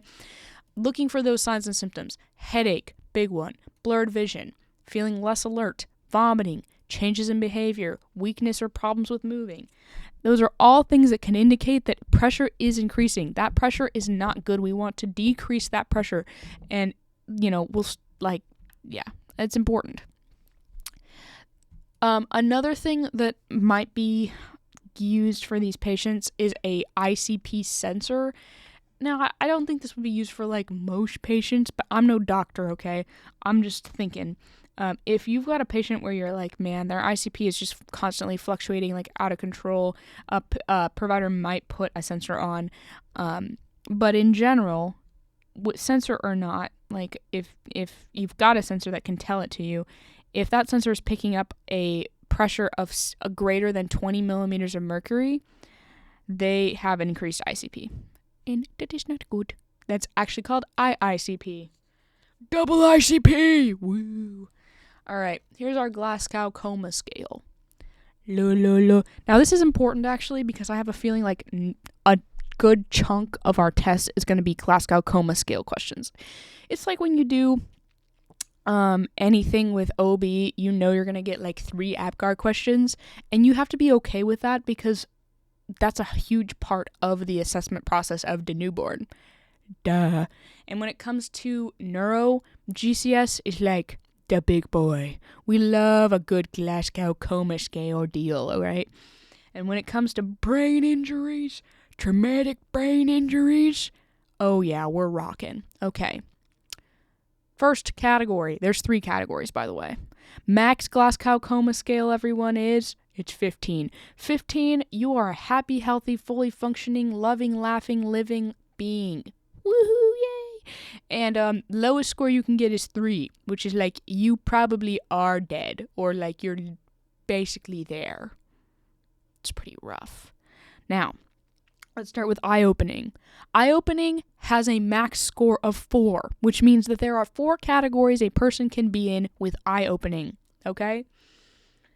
Now, we're going to go through them from best to not good. Perfect. So, 4. If you get a 4 from your eye-opening score, that means you open your eyes spontaneously, which in terms of nursing, you open the door and the person comes in. Now that is, or you come in and the person opens their eyes. Now that's not necessarily, like if the patient is sleeping, you have to sort of tamper that. But like if you're making a lot of noise in the room, which you shouldn't do, but at the end of the day, if they have to take medications, you do have to wake them up usually. So you just kind of have to be like, hello, hi, yeah, I'm here. We got to do your medications and I'll let you get back to sleep. Boom. If they open their eyes and go, oh, okay, yeah, sounds good. Now, that's going to be a double, the eye-opening and verbal response, but we're not there yet. They open their eyes when you are basically, telling them to, okay? Now, they have here a 3 is to loud noise. Well, that's infant and young, whatever. To verbal stimuli, okay? Spontaneous, they're in the room. If they're sleeping, tamper that a little bit. If they're tired, they're tired. Like, I'm not going to sit here and be like, yeah. If they're sleeping, they're sleeping. You're not going to be spontaneous there. But, let's say, all perfect things. They were awake, okay? Beforehand, you come in. They maybe were resting their eyes. They hear the door open. They open their eyes. Boom. They just look at you, okay? A 3, okay, in this case would be you're in the room. It's bright day, their eyes are closed, and you kind of have to raise your voice. Like raising your voice, not just being like, hey there, it's time to take your medications. It's like, hello, yeah, kind of a thing. And so they'll open their eyes to that, and usually it's a tiny bit delayed. That's the thing. That's the difference between somebody who's like sleeping, where, if they were sleeping, they need to be woken up, to somebody who has a GCS of 3. Where you have to be like, hello, hi, hey, yeah. You know what I mean? That's what's going to wake them up. Not, hi there, just trying to get you, they'll open the eyes. They'll be like, oh, yeah, perfect, let's go. They're going to need a lot more than, they need verbal stimuli to wake them up. They need loud, repeated verbal stimuli. Number 2 for eye-opening is to pain, which is a good sternal rub. Listen, have you ever rubbed your sternum? It doesn't feel bad. It doesn't feel good, but it is definitely it's definitely a sensation that you don't really miss. It just feels weird. It feels like weirdly uncomfortable, but it doesn't hurt at all. So you just kind of are like, what are you doing? It almost hurts after. Sorry, I was just drinking some water. But yeah, if you require a sternal rub, maybe any sort of deal with it, just responding or opening your eyes to pain, that's a 2. If you have tried yelling, essentially, like you really are using your diaphragm to try and wake them up and they're not opening their eyes and they only open their eyes when you hit them with the sternal rub, and I don't mean hit them at all, okay? They just require that rub to do anything, then they get a 2. And you'll notice it's like, this is not just like, little kind of mini differences. It's like you do actually notice a differentiation. There is a stratification here. It's the point with these is not to be confusing. The point is to be, you'll know it when you see it, kind of a thing. And of course, a 1 is no response. You can't get a 0 in GCS, by the way. You get a 1 or not, you get a 1 or you always get something. It's going to be your max or 1, anywhere between that, not 0. Okay? You cannot get a 0 in any GCS category. It's very important to remember. Okay? Verbal response. Verbal response. Yapping. Okay, so let's say you go into a patient's room, like before, they were sleeping. You kind of go, like, lower level voice, just kind of standing over them, being like, hey, Mr. Smith, I'm here with your medications. And they open their eyes and they go, oh, hey, yeah, great. All right, sorry, I was sleeping. And you'd be like, nope, that's totally fine. I'm just here. We'll make this quick, and then you can go back to sleep. Mr. Smith's like, sits up in bed, eats his meds. I mean, I don't know, swallows them, and then goes back to sleep. Thanks you. You call it a day. That is a normal sleep response, okay? You're a little groggy, but you're with it. You're able to get up when you want to. You're able to obey commands, and you are able to be oriented to your situation, okay? Mr. Smith knew that the nurse was coming in. The nurse had meds to give him, and he knew what to do when that happened. He was oriented to, at least in that situation, place, time, and he was using appropriate words. He was there. He was with it. That's going to be a 5, okay? There's 5 categories for verbal response. So we had 4 for visual, okay? Remember, visual was either spontaneously opening your eyes to loud noise, opening your eyes to pain, and not opening your eyes, essentially. No response. Now, with verbal stimulation, or verbal response, verbal response, a 5, remember that's a 5, there's 5 categories. So a 5 is you are oriented to your situation, you're using appropriate responses, etc., okay? Now, let's say you go in there, same situation, and, hi, Mr. Smith, I'm here with your medications, and they look at you and go, huh? Where am I? Where's this place? Well, now, of course, you have to reorient Mr. Smith, but more than anything else, he's confused. He doesn't really know what's going on. There's a part of that where maybe something is off, right? If you ask Mr. Smith, okay, well, Mr. Smith, can you tell me where you're at right now? And he goes, I'm at home. Well, he's not at home. He's at the hospital. It's kind of awkward. So you would know that he's a little confused about what's going on. So that would be a 4, okay? 4, because remember, there's 5 options in this category. Now, a 3 in the verbal response is going to be inappropriate words or verbal response. Okay. Now, in our 4 situation, Mr. Smith, he was a little confused, but he was I could tell he was confused. I was able to ask him, "Hey, do you know where you're at?" And his response, even though it was a wrong response, it still made sense to me. It would make sense to somebody hearing it. It was a logical but wrong response. It made sense in it. An English teacher would look at that and say, yeah, that's a sentence. But now let's go to inappropriate words or verbal response. All right. Now that would be something like, okay, Mr. Smith, I'm here to give your medications. And Mr. Smith goes, boy, I love rabbits. Okay, well, that's not an appropriate response at that time. That's not related. It's not relevant. And I mean, I'm glad you like rabbits, but that's not something I need to know when giving you medications. But that right there indicates there's a bigger issue going on. That's going to give you a 3 in the verbal response. Inappropriate words or verbal response. There's that. Now, 2 is incomprehensible words. That's going to be maybe some neurolalia or whatever, neolalia, whatever, okay? Making new words, maybe saying some incomprehensible language like, and that's the whole answer, and they look at you expectantly, like, do you have, a response to that? That's incomprehensible. And then, of course, no response for a 1.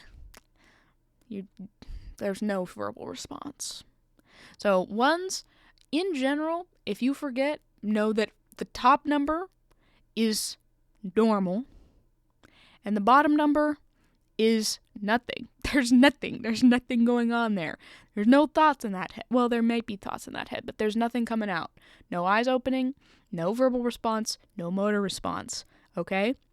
And everything in between, you gotta think it just gets worse. Just gets worse. But yeah, there's our verbal response. And then last is motor response. Now there's a whole There is a surprising 6 sections of our motor response on the GCS scale. I don't want to. Listen, 6 is great, 1 is bad. Now we have to figure it out. Okay, this is probably the most complicated, and then we'll be done with this, and we'll move on to slide. Yeah, whatever. We'll move forward, okay? 6 is spontaneous movement. They obey commands. That's a big one. Back to that same situation, it's like, Mr. Smith, you go, okay, Mr. Smith, let's see. We're going to take your medicine here. I've got your water cup. I've got your med cup. Do you want to hold these? He might say, oh, yeah, I'll just take them one at a time. So you hand them to him. He eats them. Boom. All right. He's obeying commands. He's able to follow through with those movements and etc. If you tell him to sit up in bed as much as he can or ask him, hey, do you want this? He'll be like, oh, yeah. And then say, okay, that's good. Moving, doing things, obeying commands as necessary. Okay. Now things are going downhill. That's a 6, by the way. A 6 is obeys commands. A 5 is localizing pain. Okay? So, localizes pain is they can kind of tell you or show you, or they're like kind of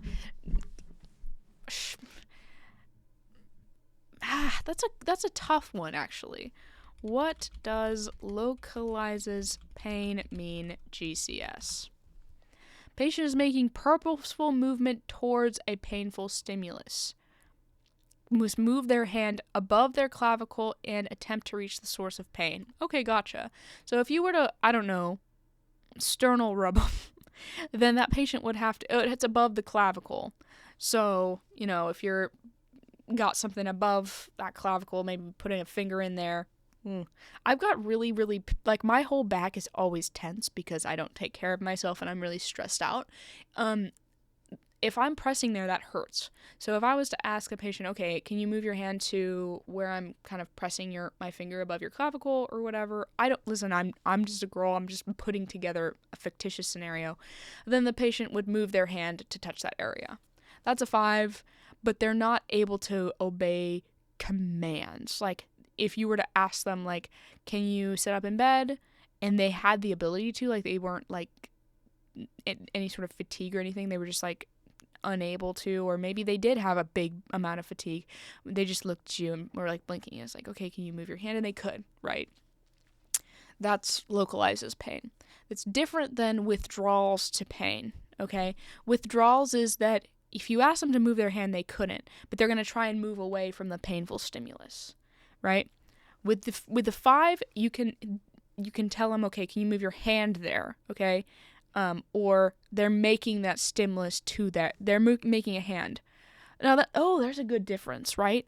In an obeys command situation, you're able to tell them to put their hand over their clavicle or whatever, and they don't need a painful stimulus to do that.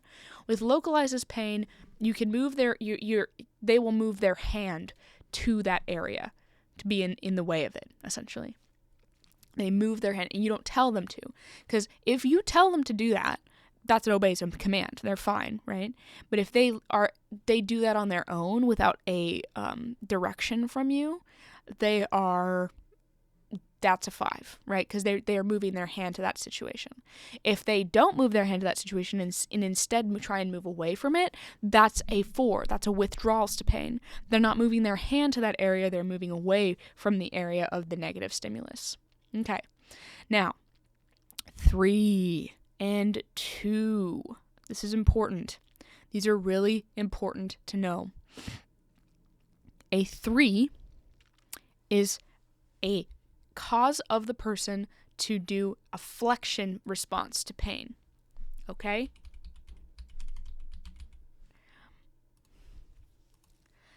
This flexion, okay, is most obvious in the arms and the feet. Sort of. Now, look at those hands. In a 3 of a motor response, the person has abnormal flexion to pain, which is considered decorticate posturing. Okay?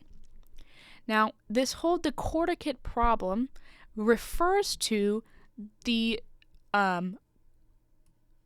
oh boy, I think it was the cortex.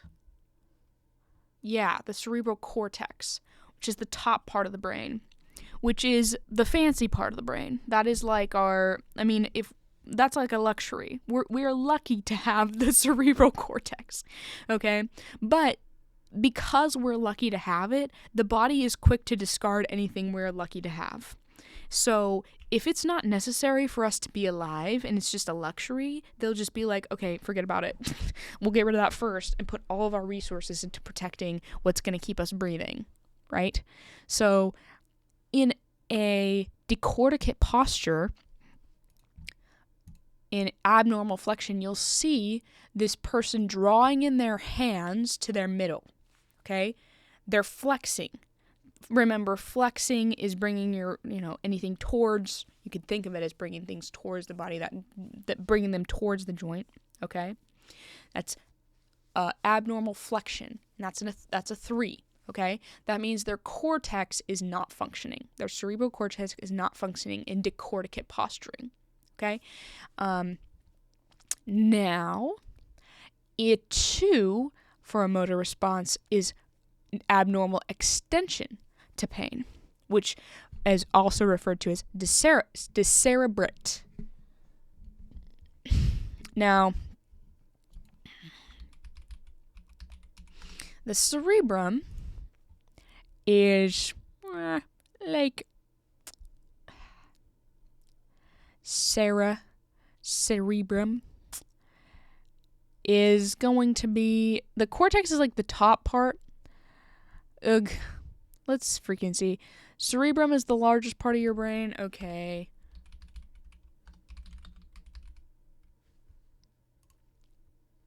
Is the outer layer. So, outer to inner, essentially. That's what it is. Cerebral cortex is the outer layer. Cerebrum, largest part of your brain. Cerebral cortex is the outside. Yep, okay. So, cortex is the outside, cerebrum is the inside. But I think the concept is the same. It all has to do with you're keeping more of that energy to keep the, let's see if I can go back to it here with all the junk we've got. Boy, you're trying to hold on to all the stuff on the inside.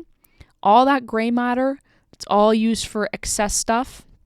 They're like, nope, we need everything closer to that brainstem.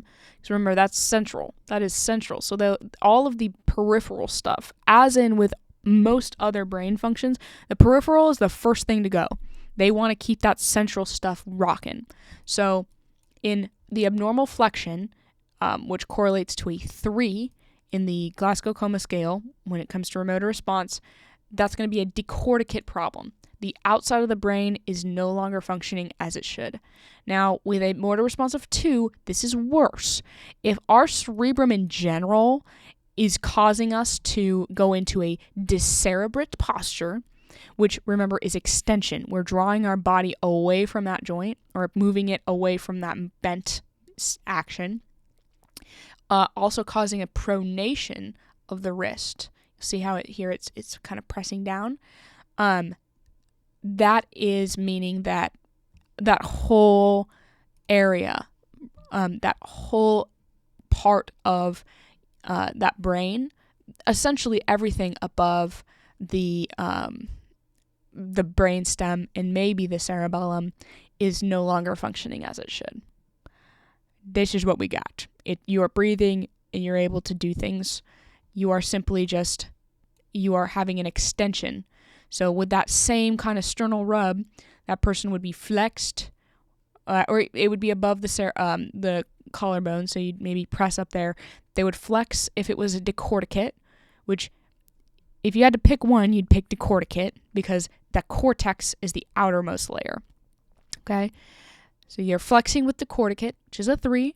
With decerebrate, they're extending away from the body. You're pressing up here, they're extending, which means that their whole cerebrum, that whole area of higher functioning above the brainstem, above their cerebellum, is no longer working as it should. Now they have here maximum score of 15. A 3 is total neurologic or unresponsiveness. I have written here almost dead. Anything under 8 is considered a coma, and anything from 9 to 13 is considered moderate head trauma.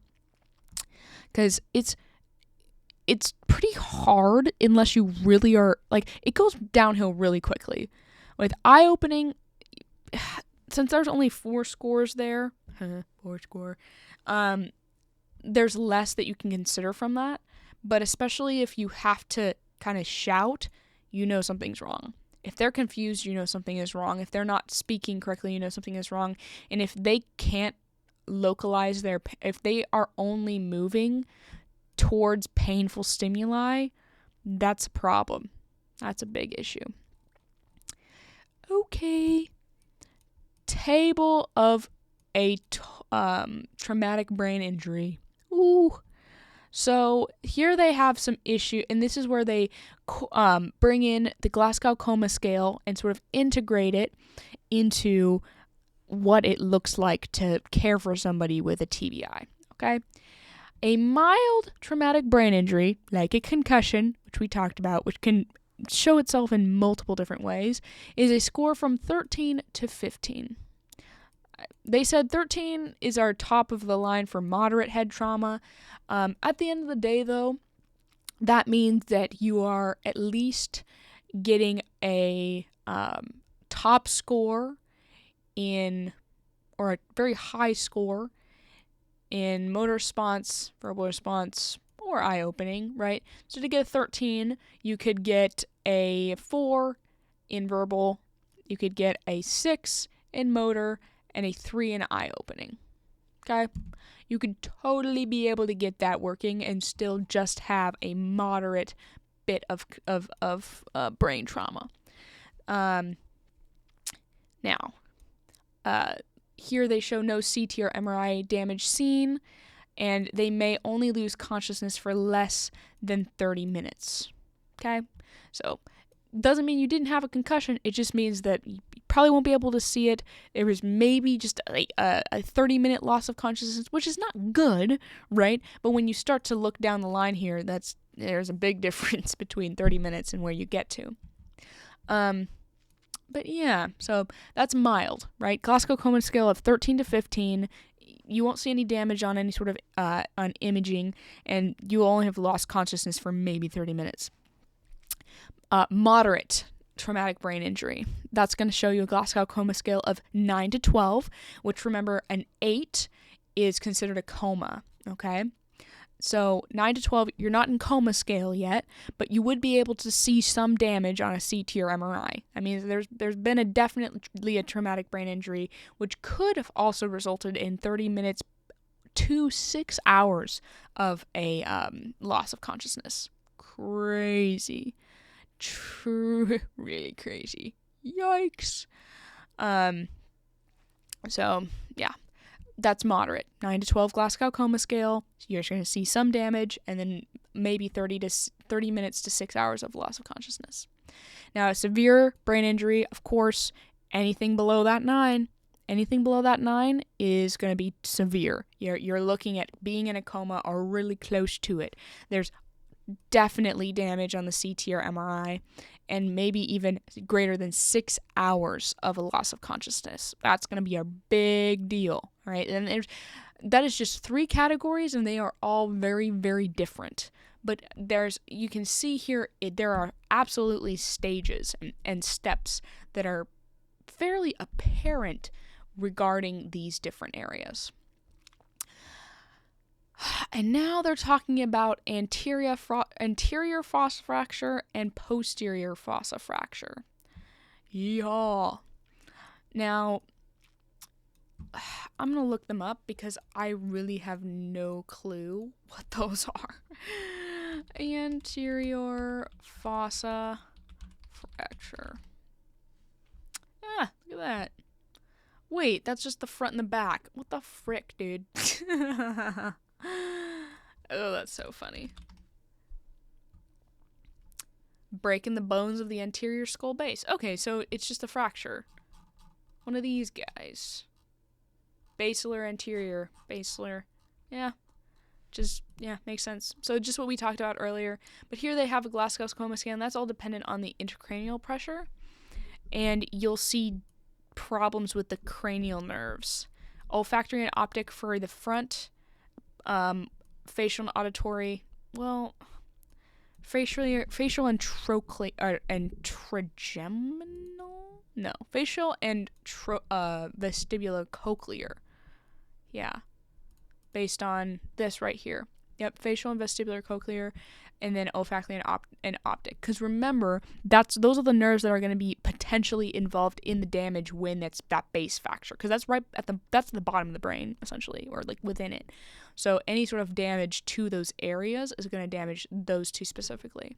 So front, olfactory, optic, back, facial, vestibular cochlear, and then no loss of consciousness associated with that. I mean, I guess it maybe depends on the case and the extent, but they don't have that here as our traumatic brain injury issue.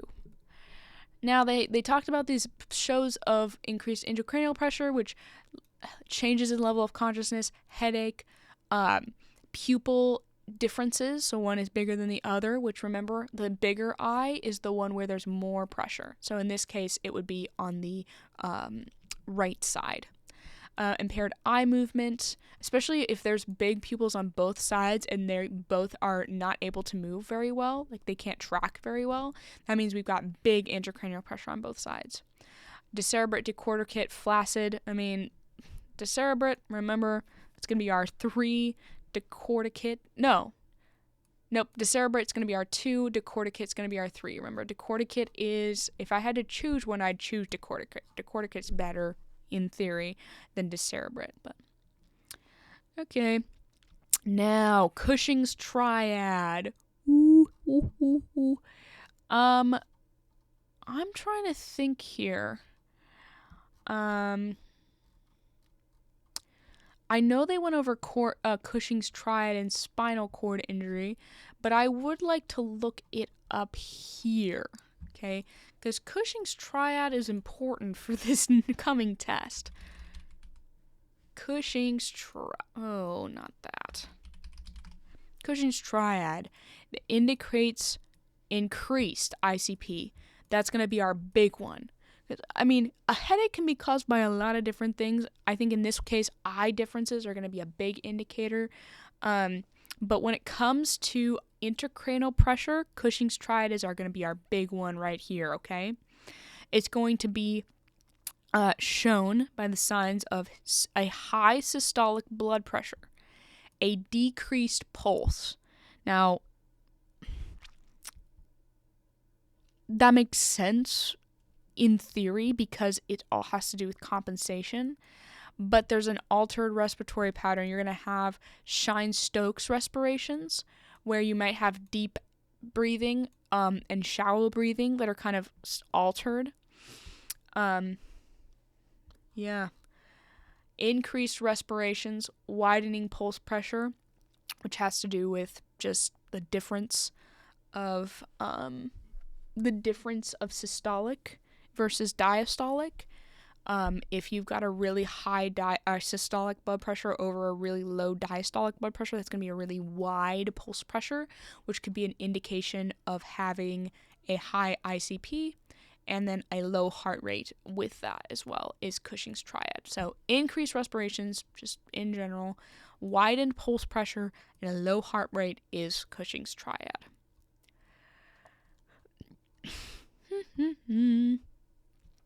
So they've already had a traumatic brain injury. The point for us as nurses is to recognize the signs and don't do anything that would increase the harm or increase the chances of adding another injury to that person, okay? Things we're worrying about here is hypotension. Why?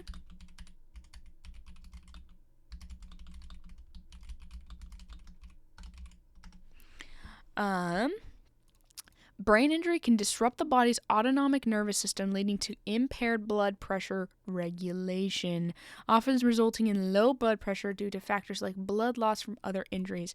That's interesting. That's very interesting. And we're going to talk in the next lecture about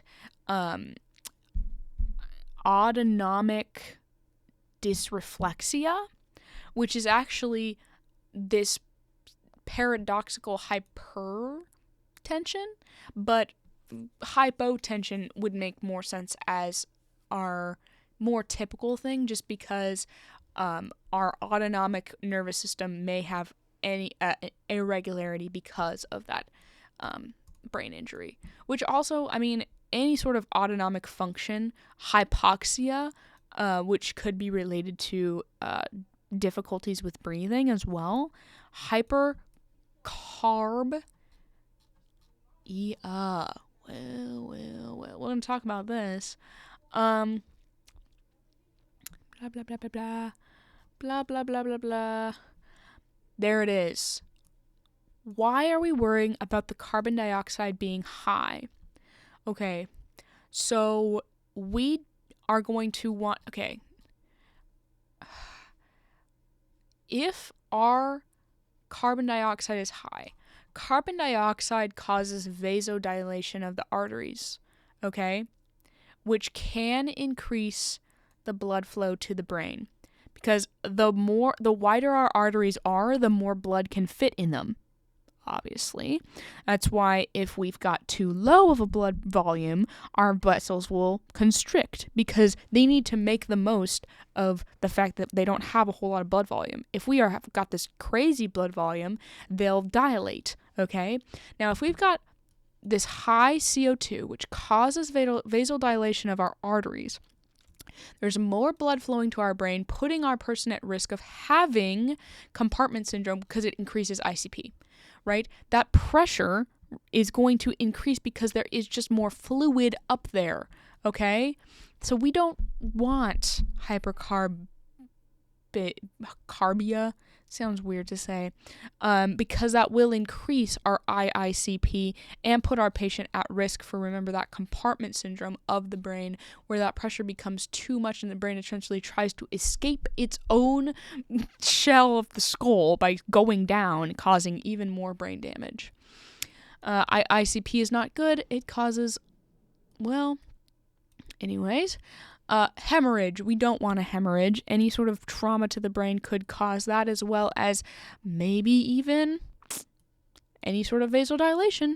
If there's a problem and we're worrying about any sort of like hemorrhage in the brain already, vasodilation is not really our friend, because that's just pushing out more blood. Not great. Hydrocephalus, which is a blockage of the CSF.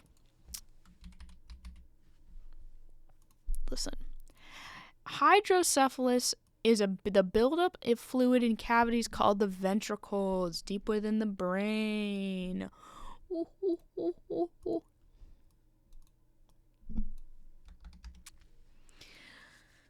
This buildup of fluid causes the ventricles to enlarge and puts pressure, in the brain tissue.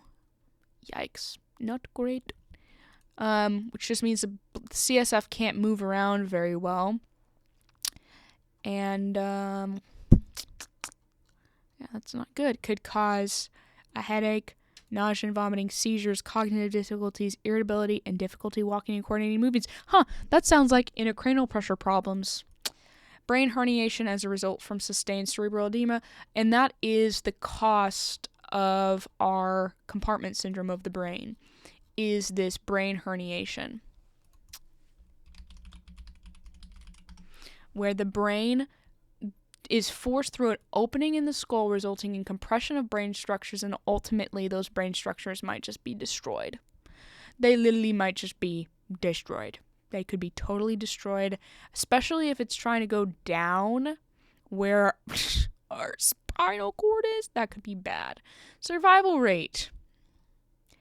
In one study, 59% of patients had a favorable outcome, while 26% died with transtentorial. In most cases, mortality rate for brain herniation can be as high as 84.6% in severe traumatic brain injuries. Overall survival rate at discharge was 36.4%, but decreased to 25% at 6 to 12 months. Of course, it's injury, surgery, intervention, and laceration, blah, blah, blah. So we don't want brain herniation. That's not a good thing. We have our student presentation. These are just craniotomy things. Craniotomy, they're getting in there, they're messing around with stuff. They're tickling the brain, they're pulling out nasty stuff, okay? At the end of the day, though, this is a procedure problem. Before the procedure, you're of course making sure that they're an NPO, and you're monitoring their fluids. They're making sure that they have informed consent and everything, all that stuff is collected. When it comes to after the procedure, oral fluids, no hypotonic, because remember, hypotonic fluids draw fluid into the cells. If we're drawing fluid into the cells of somebody who is at risk for intracranial hemorrhage, increased ICP, well, so now their brain is swelling. That's not good, and that's increasing ICP. 90% of the interventions for this craniotomy have to do with making sure that ICP does not go up, because the brain has already had to deal with somebody poking and prodding in there. Okay, any sort of bad positioning, trauma to that area, or even medication-induced swelling is going to be really bad for that. We need to make sure that ICP is decreased. We need to make sure that ICP does not go up. That is the big thing here, okay? That means also controlling swelling, which we'll talk about with the use of corticosteroids in a second. Never lay the patient flat. Keep them no less than 30 degrees, but you also don't want them to keep them straight up, because that's also not good for them. Keep the head midline, because, obviously don't put any pressure on that incision. You want to just leave that head alone, leave it straight, leave it comfortable, keep the patient no less than 30 degrees. Never lay them in the Trendelenburg position. That's even worse than laying them flat. Altered consciousness and sensory perception may lead to safety issues. Listen, if they're jumping out of bed, they are at risk. They will oftentimes just have an incision open to air, chilling there. If they are, listen, there's a lot of ways that if they've had a craniotomy, patients may be at risk for starting up some more risky behavior. Oh my goodness. Safety is huge for this one. It's so huge. You have to be really, really cognizant that these patients could do crazy, crazy things, and you have to make sure that you are reducing harm as much as you can. There are some complications that can happen with this, such as diabetes insipidus, where you're peeing too much and you don't actually have any fluid volume, and SIADH, which is the opposite problem, where you're holding on to all of your fluid. SIADH is more common in a craniotomy, which has to do with messing around in the brain, messing with the production of antidiuretic hormone, making it really, really, really be produced a lot, which causes fluid retention, increasing ICP, which is not good. We do not want to increase ICP, all right? Now, we don't want our blood volume to become too low, such as within diabetes insipidus, where you don't have any fluid, but at the same time, it's all about balance, right? You got to just make sure that they're not going overboard or under, Monitor for pituitary disease, of course, and monitor patient electrolytes. As with most things, they should not be bending over, running around, going to football. They need to not be doing anything. They need to be participating in low risk, low stress activities on their body. Here's a bunch of drugs. Mannitol reducing ICP, which is an osmotic diuretic. This osmotic diuretic is huge for this specific thing. Mannitol, remember that. Mannitol is an osmotic diuretic and is used to decrease the ICP. Because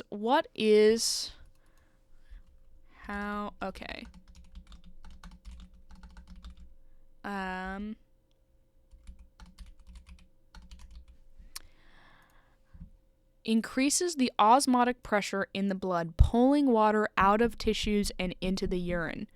That helps to decrease ICP for the exact reason that we wouldn't give hypotonic fluids to them.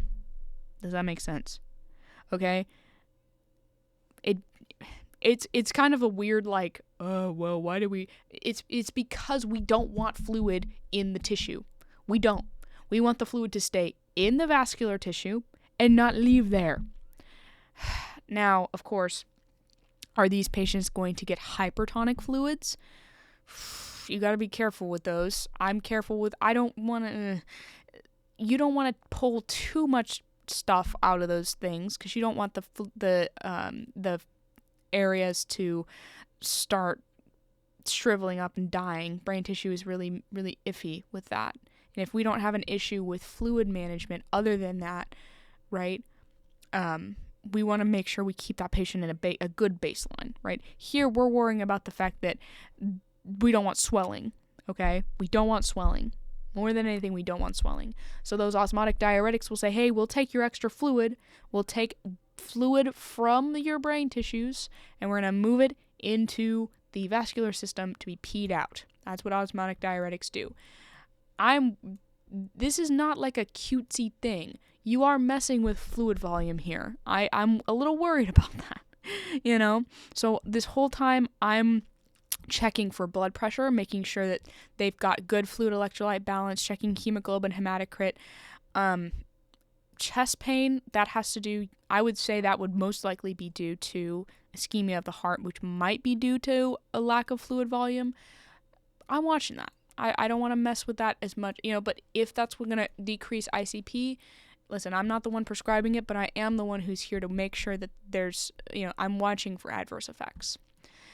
It is, of course, contraindicated in severe dehydration, renal failure, and active intracranial problem. That was not put there. And why is it contraindicated in renal failure? Okay, well, this works, it is pretty hard on the kidneys. Osmotic diuretics enter the glomerulus and Bowman space. They are not reabsorbed from the nephron, creating an osmotic force that pulls more fluid into the lumen. The fluid is carried out as urine.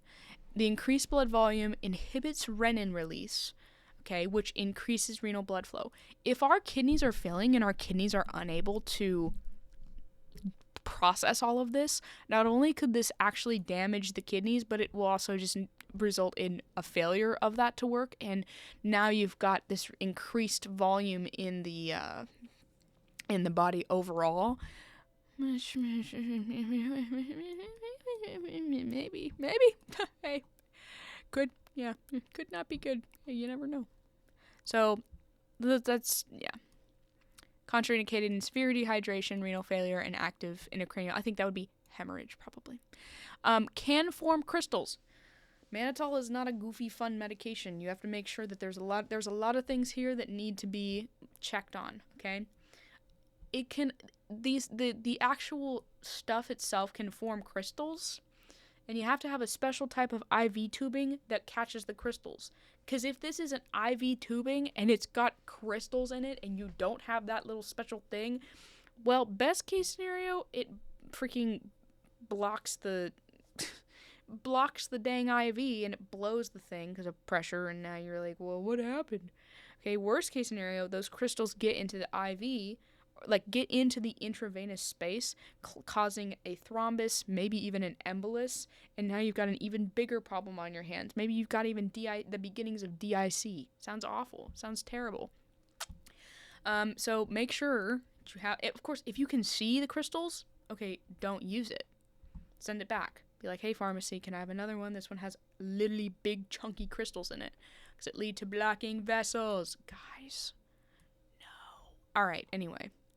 Phenytoin, levetiracetam is an anti-epileptic to prevent/treat seizures that may increase ICP. Hey, seizures aren't good. Seizures are, we talked about this way back in MedSurg too. This it's kind of the brain tissue having a freak out. There's so many signals going all at once, the brain tissue or the neurons simply cannot anymore. And it is a brain issue. It is a brain problem, which causes ICP problems. So, phenytoin or levetiracetam. PPI, proton pump inhibitors, to prevent stress ulcers from forming, reducing gastric acid production.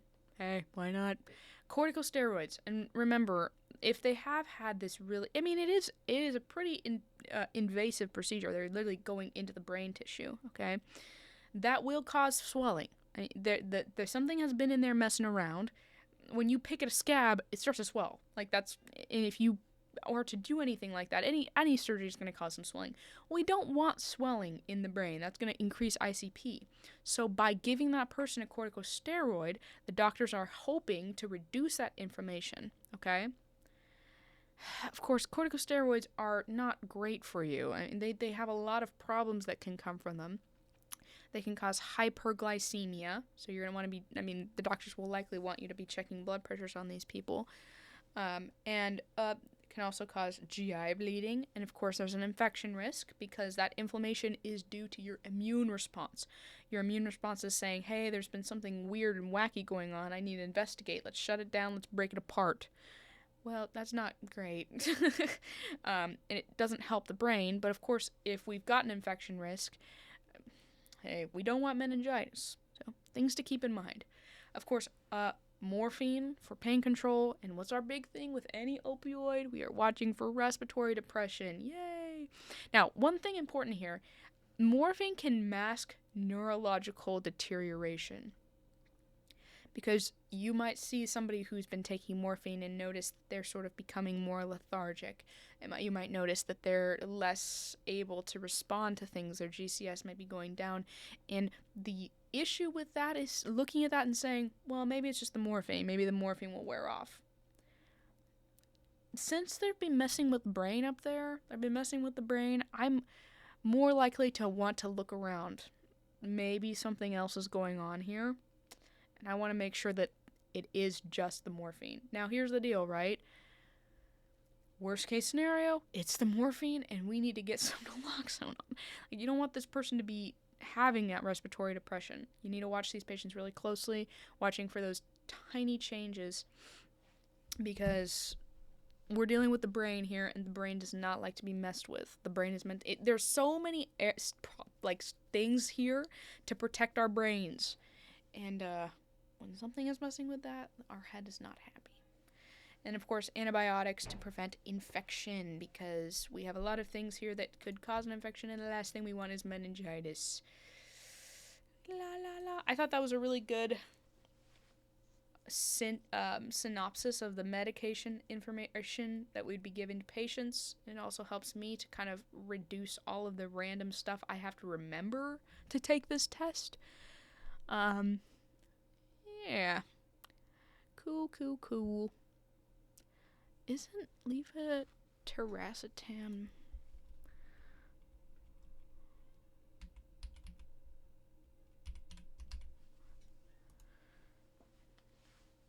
Keppra. Yeah, I actually gave Keppra last night. It's a time-sensitive medication, FYI. So you have to make sure that person gets it within 30 minutes of when it needs to be given. Big deal. Okay. And then, of course, what is phenytoin? Dilantin. I also gave Dilantin. I gave, Dilantin probably... Every single one of my patients needed Dilantin. Every single one of them. Because I was on a neuromed search floor. Every single one of my patients. Yep.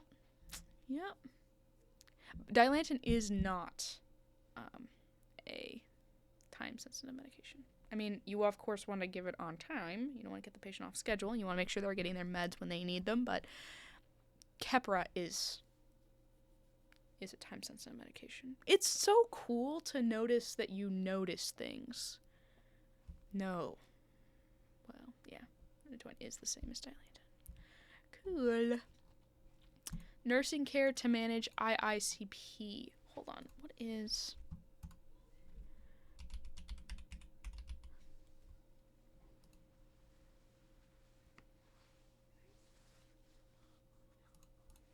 Anyway, nursing care. This is an important one, people. This is that select all that apply question that makes you want to jump off of somewhere. Probably just the first step, but hey, listen. Assessment including vital signs. Of course, because you're looking for Cushing's triad. What is Cushing's triad, people? What is it? What is it? Okay. Remember, it's that increased respiratory rate, widening pulse pressure, and decreased heart rate. Yes, I'm so glad we got that right. Temperature. Temperature is an interesting one. Our brain particularly the hippocampus. Let me double check that actually.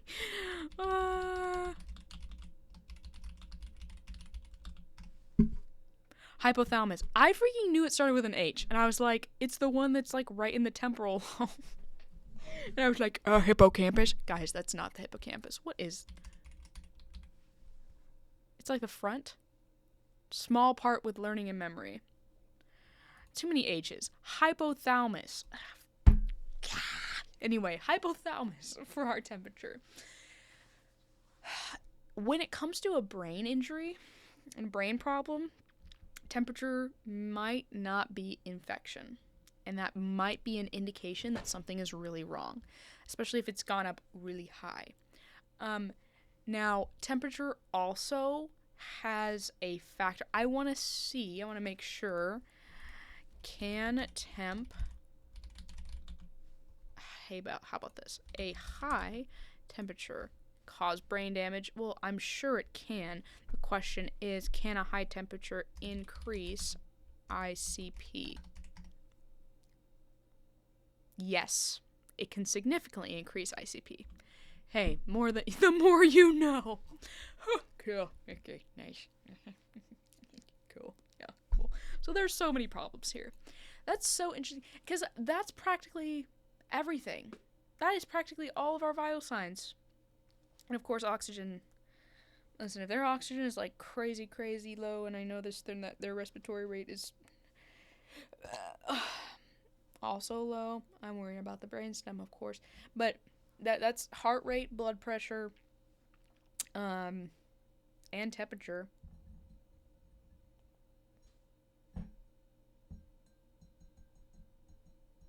I mean, 3 of 4 right there, baby.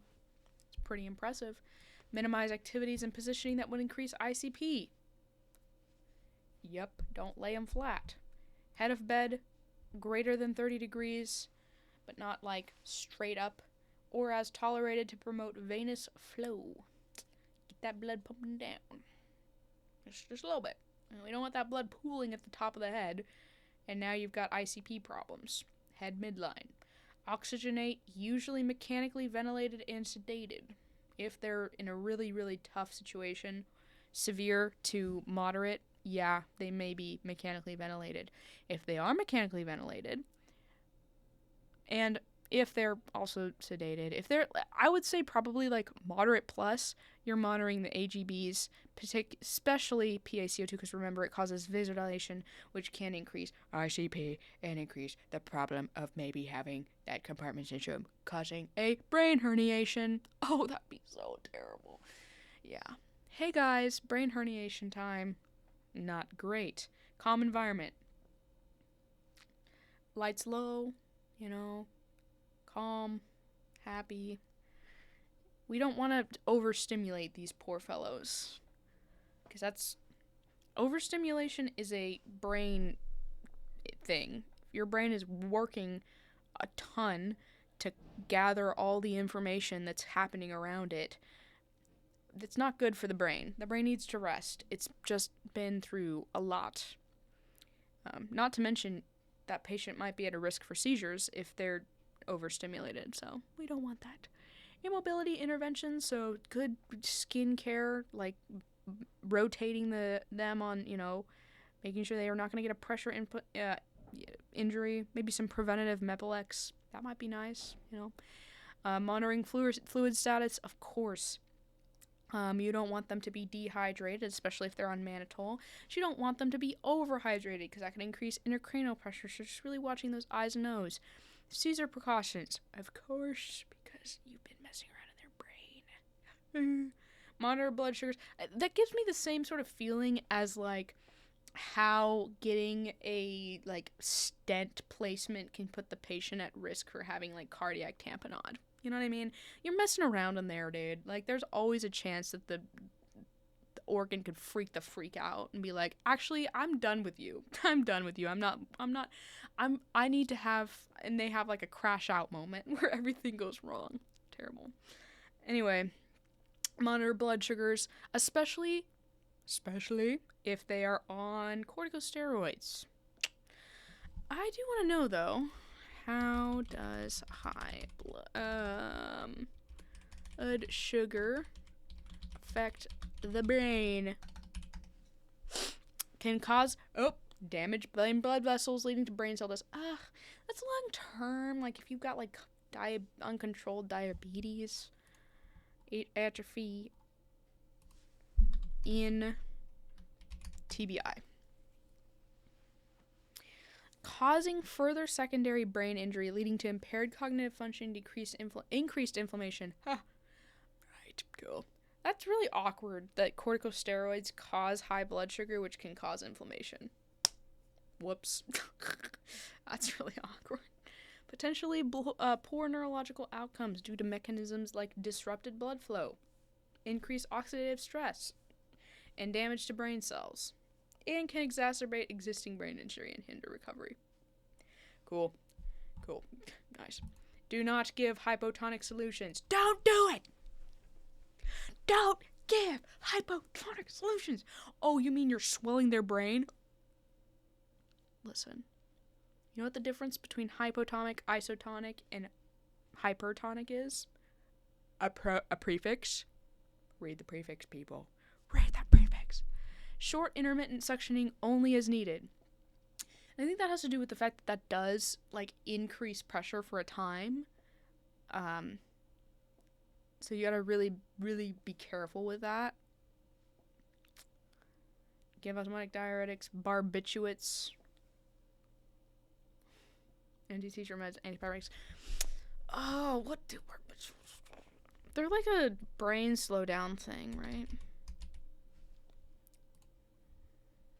Yep. Brain slowdown. What a way to say sedative hypnotic drugs that act as central nervous system depressants.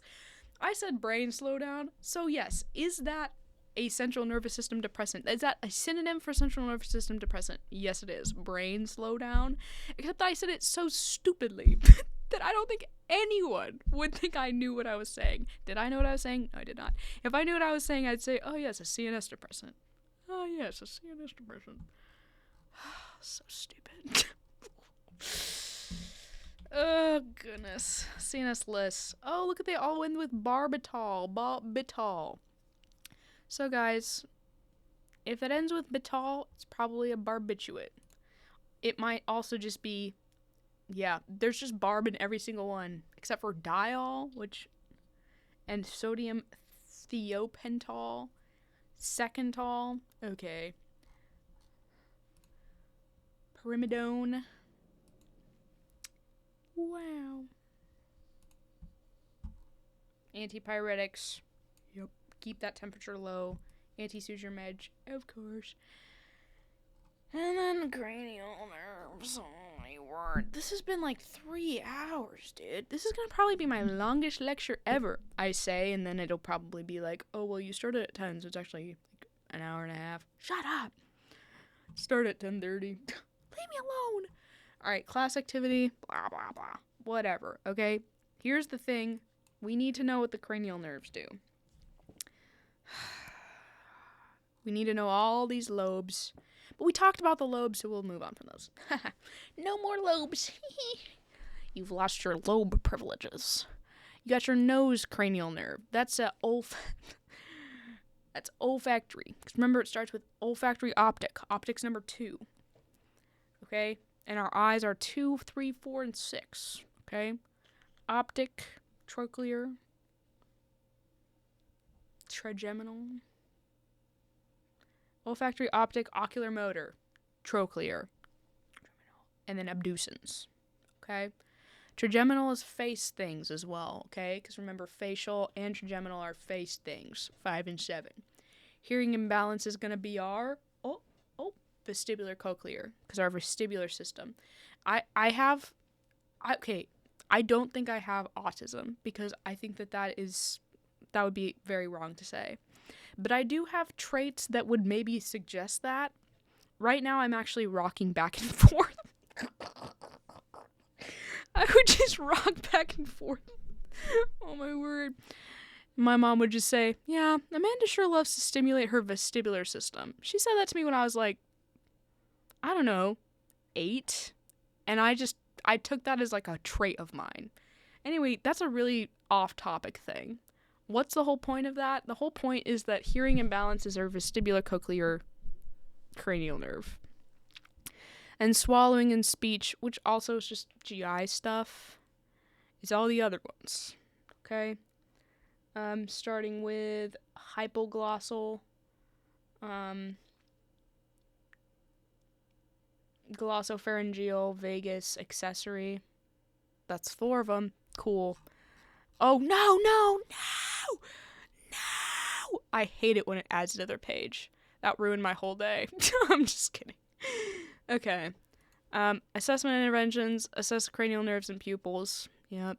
Glasgow-Cone score, GCS. Vital signs hourly.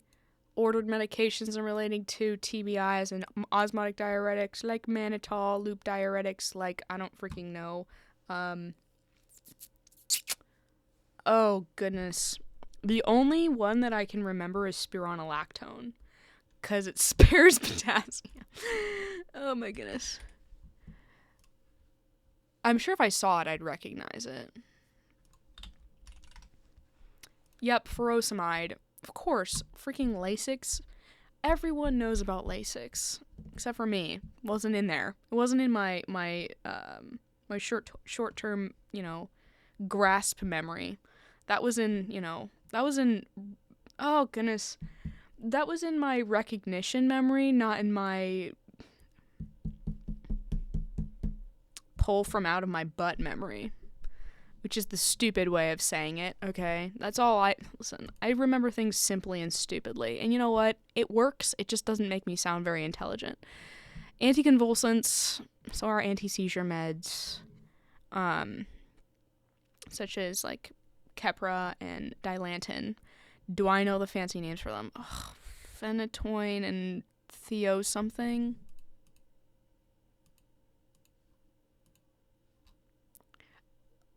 Yeah, okay, so not Theo something. Levetiracetam.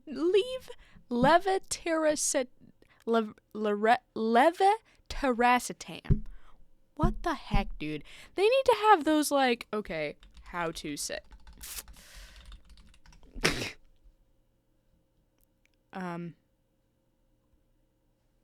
Hold on. I'm putting my headphones all up close to this, okay? Levetiracetam. Cool. Thanks, Google. Popsicles, okay, and antipyretics, which are anti. Yeah, I mean, I know one. Tylenol. Anyway, possible surgical intervention, craniotomy, burr hole. I love the concept that back in the day, the ancient Mayans were like, hey, buddy, you got some evil spirits in there. And they were like, what? And they were like, yeah, you gotta, like, put a hole in your head. And they said, okay. And they lived. And that's a burr hole. Except instead of evil spirits, it's, hey, buddy, you need to relieve the pressure in your skull. Oh, okay. And then they walk home. Like, after they're monitored and declared stable. But, yeah, crazy. With monitoring of devices, of course. Monitor for increased intracranial pressure, of course. Those are going to be that signs and symptoms of headaches, change in level of consciousness, seizures, pupil problems, having trouble with, like, blurred vision and tracking and all that stuff. Okay, it's 12:23. Last time I looked at the clock, it was like 11. I remember I went on this whole tirade about that stupid car at like 10? 10:30? Or is that 10:59? Oh boy. Time is truly a social construct, which is a very wrong thing to say, but at the same time, I'm just tired. Time is relative. That's true. Einstein said that. He just said it smarter than me. Okay, let's be done.